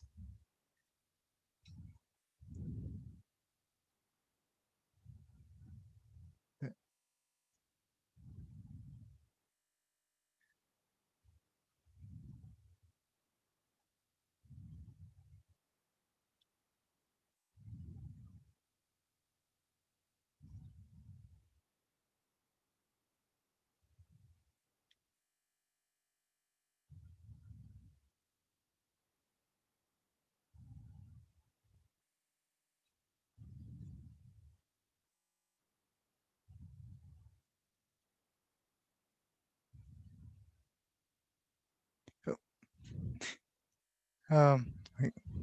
So yeah, so we want to like go over stuff like that to kind of just get people a better idea about what is animation how and how can we help them like make their films work better. Just for like example, some of the stuff that we all like to like watch is like study. I don't know why. A film called Tarboy. It's a pretty interesting film that I've never watched.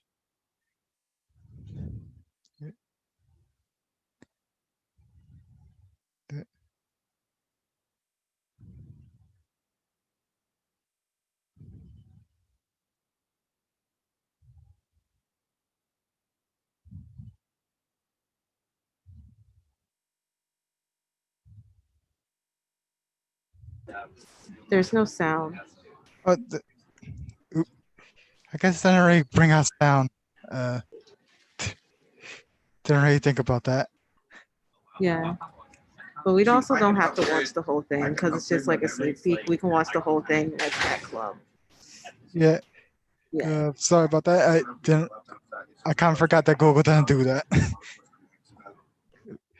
So the plan is for us to have like meeting on Zoom on Friday at 2 p.m. to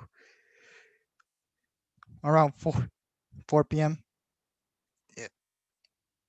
It's like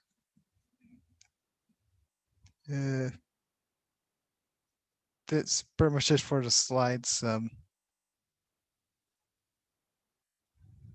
You guys have any questions? If you do, you can just type it in the YouTube chat and I can answer them.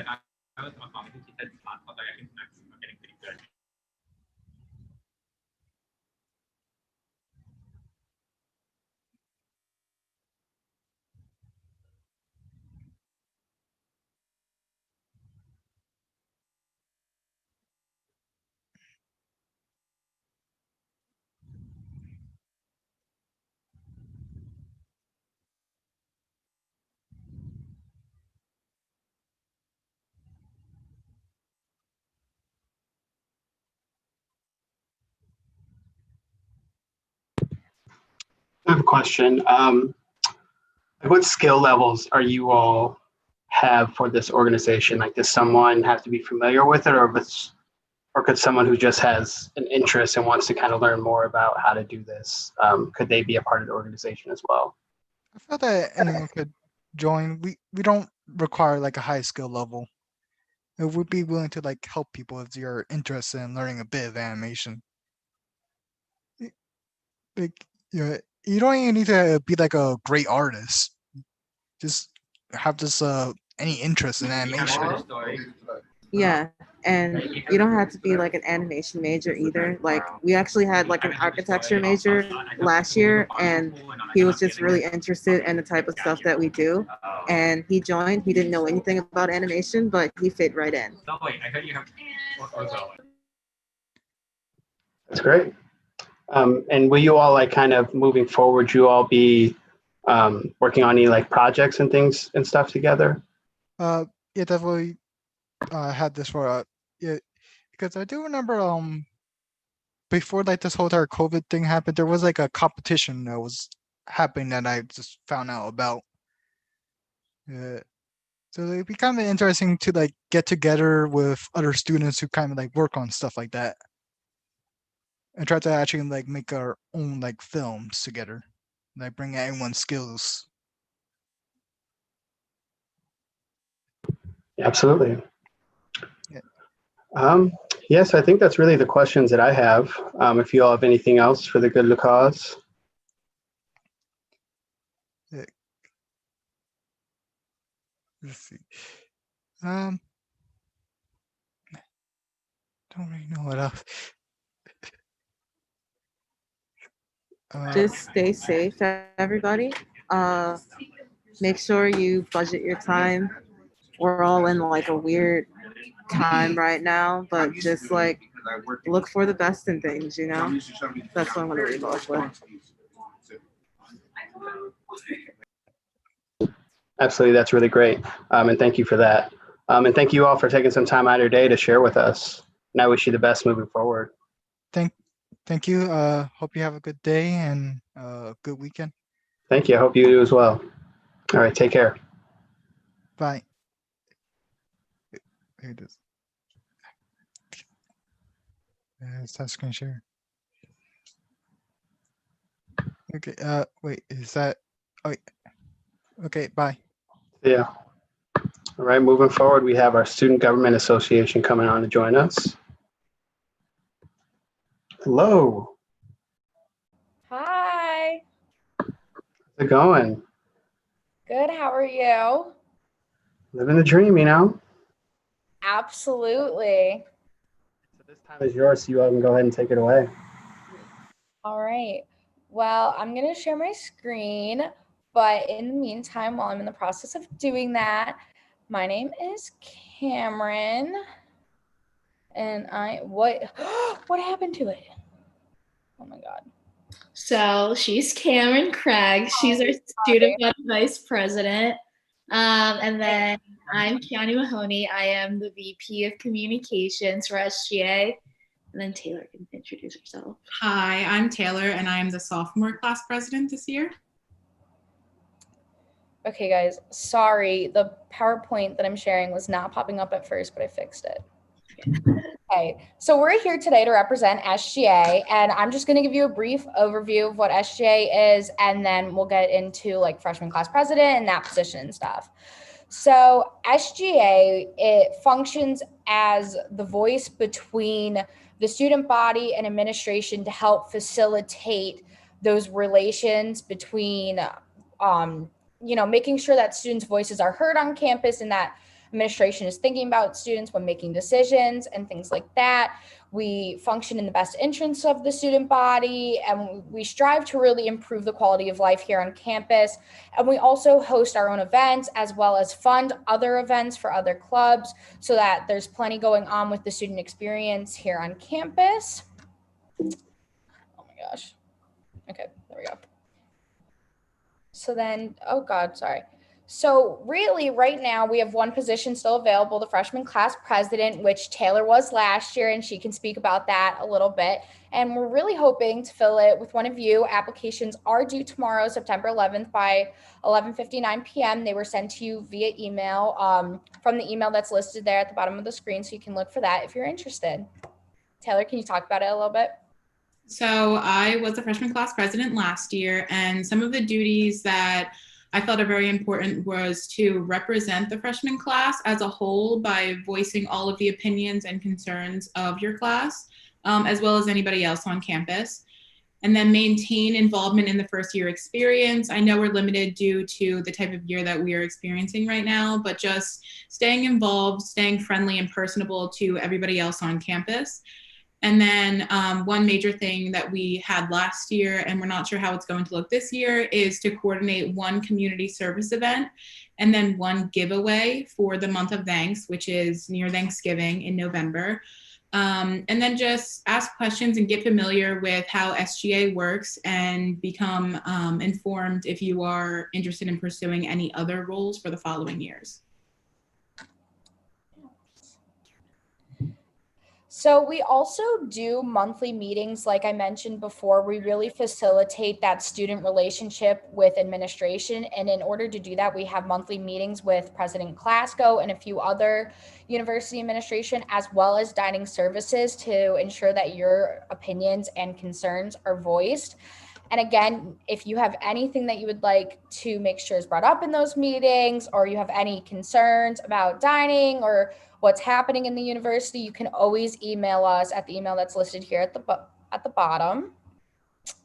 And then Kiani, who's our VP of Communications, can talk a little bit about our Instagram and email and like what's the best way to get in contact with us.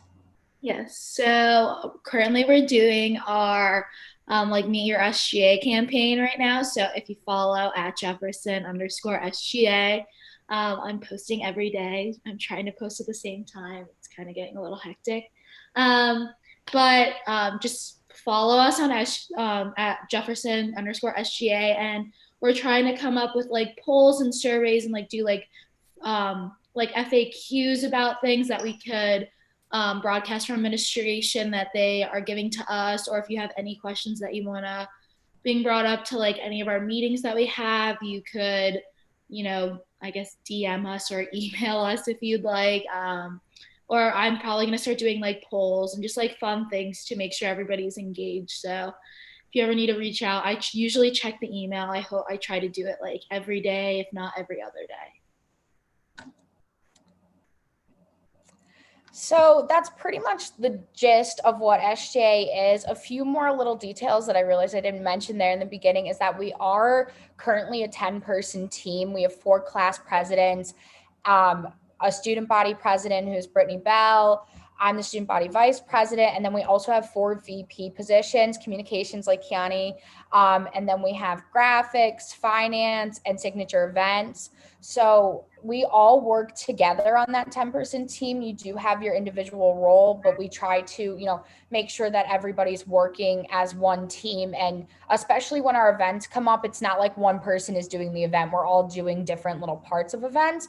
So it's a great little atmosphere to be a part of. And honestly, you get so many benefits from being on SGA. One of my favorite things is the relationships that I have been able to form with administration and other students. It's a really unique position. What are like some of your favorite benefits, guys? So what's nice about SGA too is if you like think maybe I don't want to be class president, but I want to be like a VP position, we all have to run for our positions.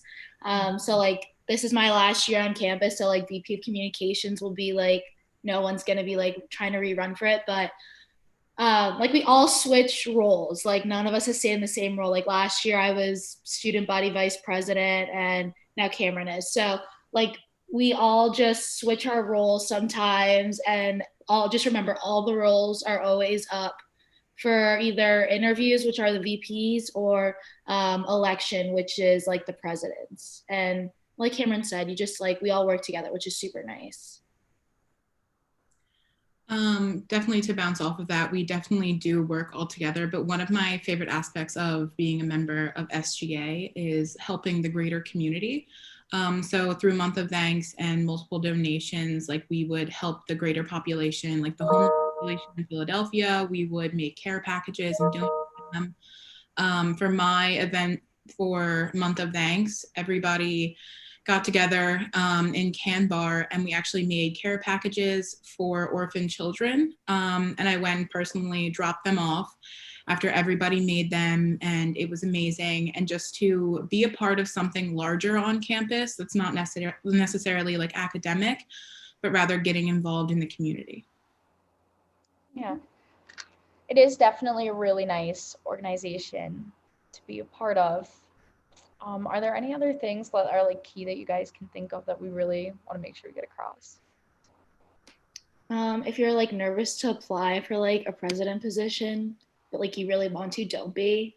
I was terrified to apply. I actually applied for like a different position and I didn't get it, but they like liked me so much that they offered me another one. So just apply. Like if you're really interested in it, just do it. It's not the worst thing ever. It's just literally you'll see our faces if you have an interview. And we're all pretty friendly. So I would say so. I would hope we're all pretty friendly. But yeah, so we're really looking for our freshman class president right now, and we would really love to be able to work with one of you and have one of you on our team. But also it's nice whoever applies, like that's an elected position, so your peers choose who is the president. And it's really nice for us because then we get to meet a lot of different new students all at once, and it's really nice. And I really think like Kiani said, if you're scared to take that leap, as scary as it may seem, just do it. It's so amazing. I was terrified. I applied last year was my first year. I applied to be the sophomore class president, and I was absolutely terrified to do it. I thought I would not be able to do the job well. And, you know, maybe at first I wasn't, but you learn and you process and you get so many benefits out of it that it's so rewarding for that moment of fear when you jump into it at first. Another thing that I can add is when I was applying for freshman class president, I knew that I wanted to apply, but even if you don't get the position, just the opportunity to meet everybody on campus and to then develop these friendships, like it's not going to be the same like going around and getting signatures like I had to, but really just putting yourself out there as a first year student, like making your mark and saying like, this is who I want to be for the next like 4 years. Like I want to make friends. I want to have these opportunities, like whether you end up getting the position or not, it's definitely a leadership experience. Absolutely. Yep. Well, thank you guys for tuning in and listening to our presentation. Thank you all so much for taking some time out of your day and sharing all of that. That was really great. Yeah, no problem. I mean, you all covered a lot of what I would ask you anyway, so good. All right. Well, thank you so much. All right, thanks. Bye. Bye, everybody.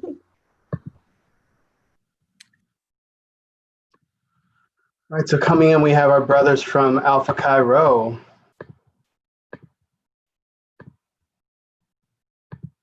All right, how we doing, gentlemen? Pretty good, pretty good. Hey, Cody, is there a way we can share our screen? Any of us can do that, correct? Hmm? Perfect. Yeah, so this time is yours, so you all can go ahead and take it away. All right, thank you. You guys want me to share my screen or? Yeah, if you could share yours. All right. So how do you do that? It should be just share content. It's a bottom thing, and then whatever's on your screen. All right, hold on. There it is. Can you guys see it? Yeah. Perfect. All right, start it up, put it in present mode. Nice, wait for heads to come in.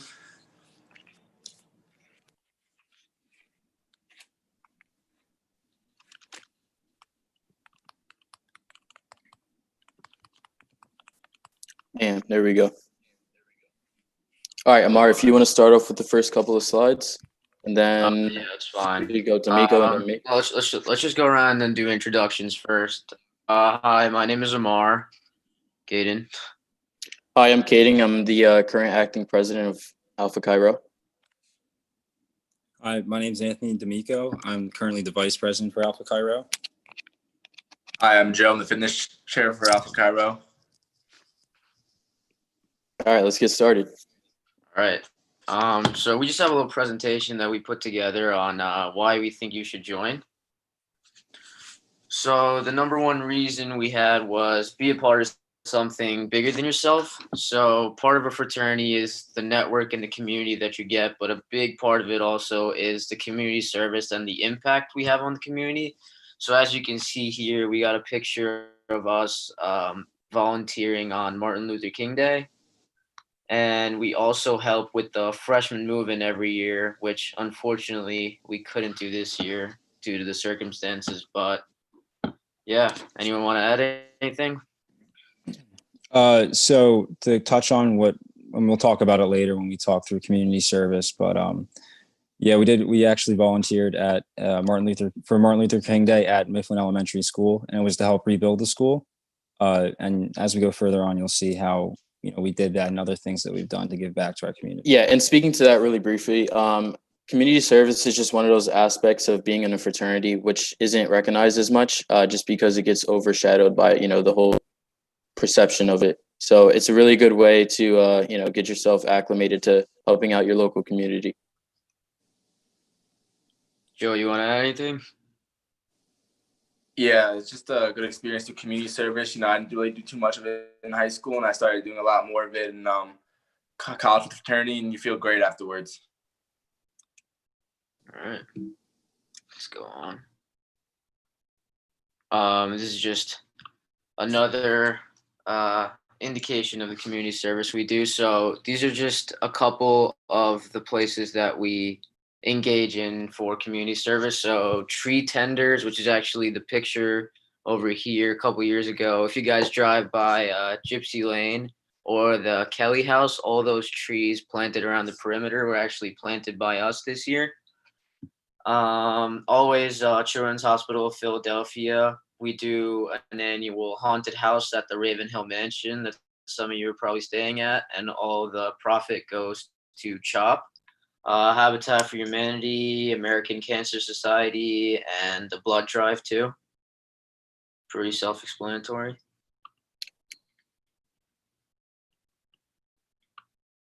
More community service. Ant, you want to talk about this one? Your mic's not working, dog. Sorry about that. Yeah. The picture on the left is we are actually set up an event with a local shelter in New Jersey, an animal shelter. It was called 11th Hour Rescue. It's where we actually set it up in the quad in campus, and from break period from 12:30 to 2:30, we actually had the dogs there, and all the dogs that were there were adoptable and rescue dogs. And we spent the time for students to get to interact with the dogs and play with them and just have a good social aspect on campus. And all the dogs there were actually up for adoption at the time. So it was a good way to let the rescue shelter be able to reach out, not just for fundraising and volunteering, but just to actually get to the campus and reach out to people, to let people know that, we are helping animals that are in need. And this was a really fun event that we hope to do every year. And it was actually one of our best events, in my opinion. I really enjoyed it.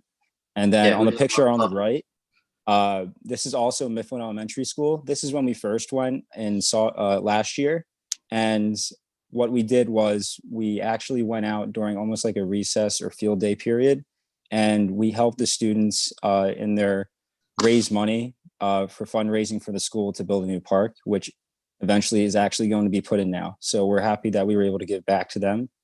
And as you can see in the picture, there was many stations set up to where we had stuff from getting pied in the face to doing arts and crafts here. I'm on the left, and then Luke and Dylan are actually on the right. You can see Dylan in the back and Luke's in the hat. And then we had all these different events for the kids, and we were just able to give back to Mifflin Elementary, which is our local elementary school. And it was a good feeling to be able to give back to our community. Perfect. And just to add real quick, boys, we are a little bit low on time, so let's kind of boost these next couple of slides. Networking. So, Katie, you want to talk about this? Yeah, so briefly, this is basically this page entails all of our chapters across nationally. So again, networking is a huge aspect. I don't know if any of you folks were here yesterday, but we did discuss it. Alpha Chi Rho is a huge national fraternity. So regardless of Jefferson's student body, you will have brothers across different campuses that you can reach out to. And even within our own chapter, there's a bunch of brothers who may even be in your field. And, they can provide you with several references, resources, and what have you. We're all here to help. Exactly. All right.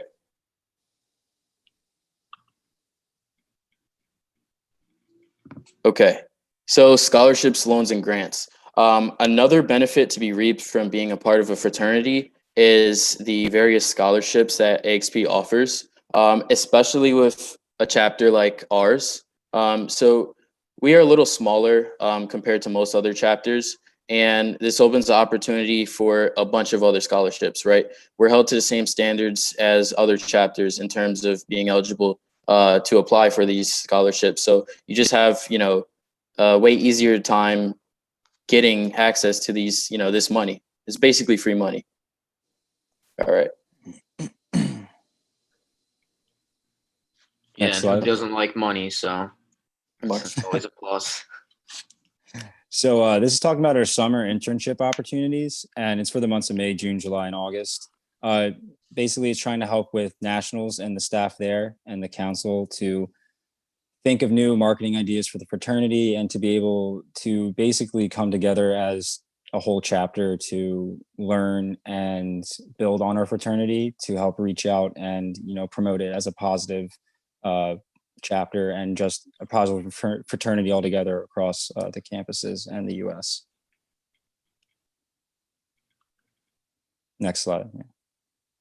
Another major aspect of being in the fraternity is the brotherhood that comes with it. And as you can see, we're all pretty tight. We always hang out and just have some good times. Yeah, guys, you're not going to get, the brotherhood aspect from your typical friend group, right? Where we hold each other to a standard in terms of, the output we give to each other. And it just forces us to really be close knit. So huge aspect and benefit to being a part of a fraternity, the brotherhood. We're a family. Right? Exactly. Yeah. We have a good time, but we also keep everyone in check.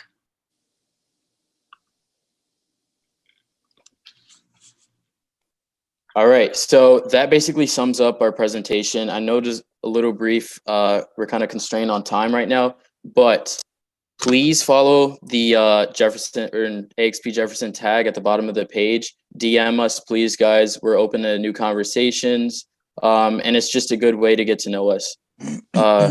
We're hosting, smaller scale brotherhood events. Obviously, we'll be following all provisions and social distancing guidelines. But again, we can still make this work in the midst of this pandemic. So please reach out to us. We're all ears and we're here to help you guys.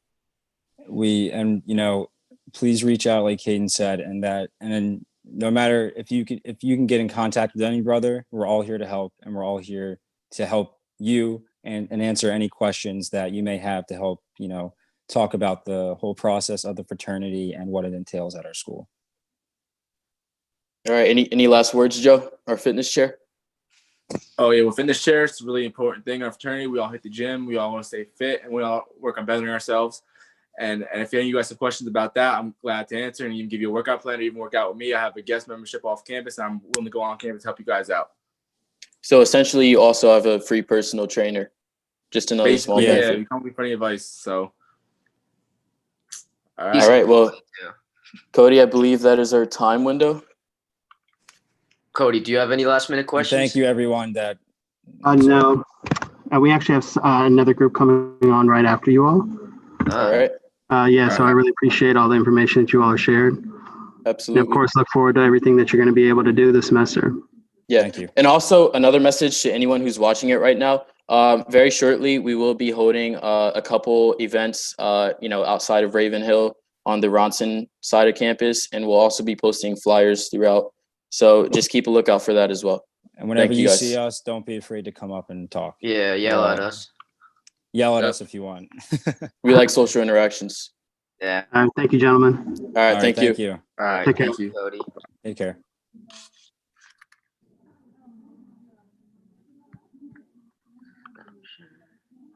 All right, Cody. See you around. Hey, man. All right, so we have our last organization coming in. We have our International Student Organization. Hello, how we doing? Hi, hello. How are you doing? Sorry, I was blocked. All right, so this time is yours, so you all can go ahead and take it away. Okay. Turk, you want to share your screen? Yeah.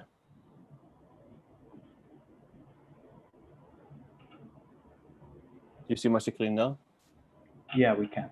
Yeah, so hello, this is Turk Hoti from ACA club.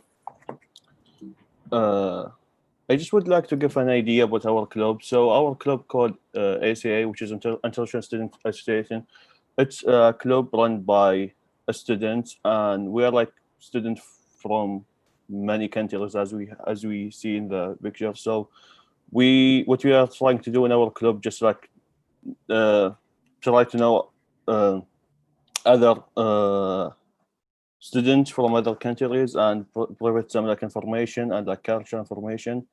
And we are like, I think, from more than like 44 countries, and we do like many events where we know about other cultures and about other like countries.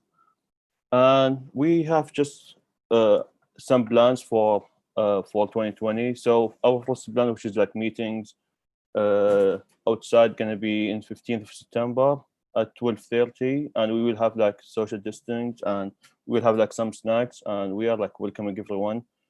And we have like some like competitions and some outdoor like activities that we're gonna have, and online games and more.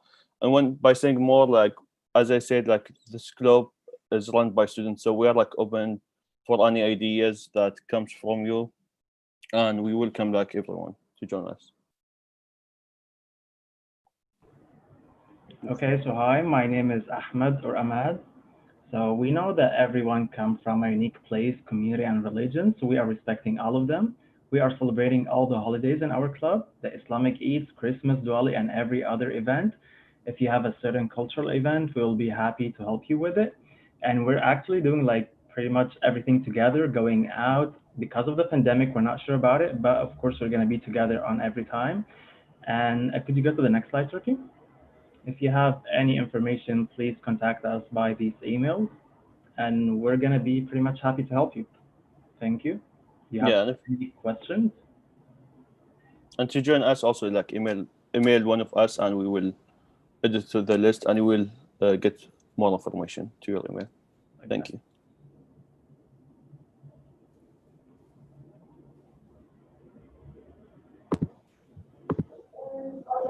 Well, all right. Thank you all so much for taking some time out of the day and sharing with us. I know it's really important to kind of, especially for international students, to have some sense of a community once they come here and kind of build those relationships. I really appreciate all that you all do. You're welcome. Absolutely. All right. So if you all have anything else for the good of the cause.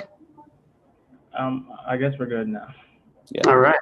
Okay. Well, thank you so much. All right. Take care. Enjoy your day. Have a good day.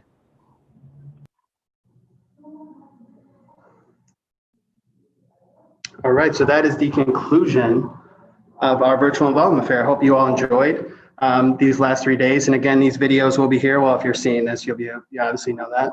But yeah, get involved, do all that you can, hear all these words that everyone's able to share, and reach out to these people. They're excited to get going, and they're excited to add you to their organizations.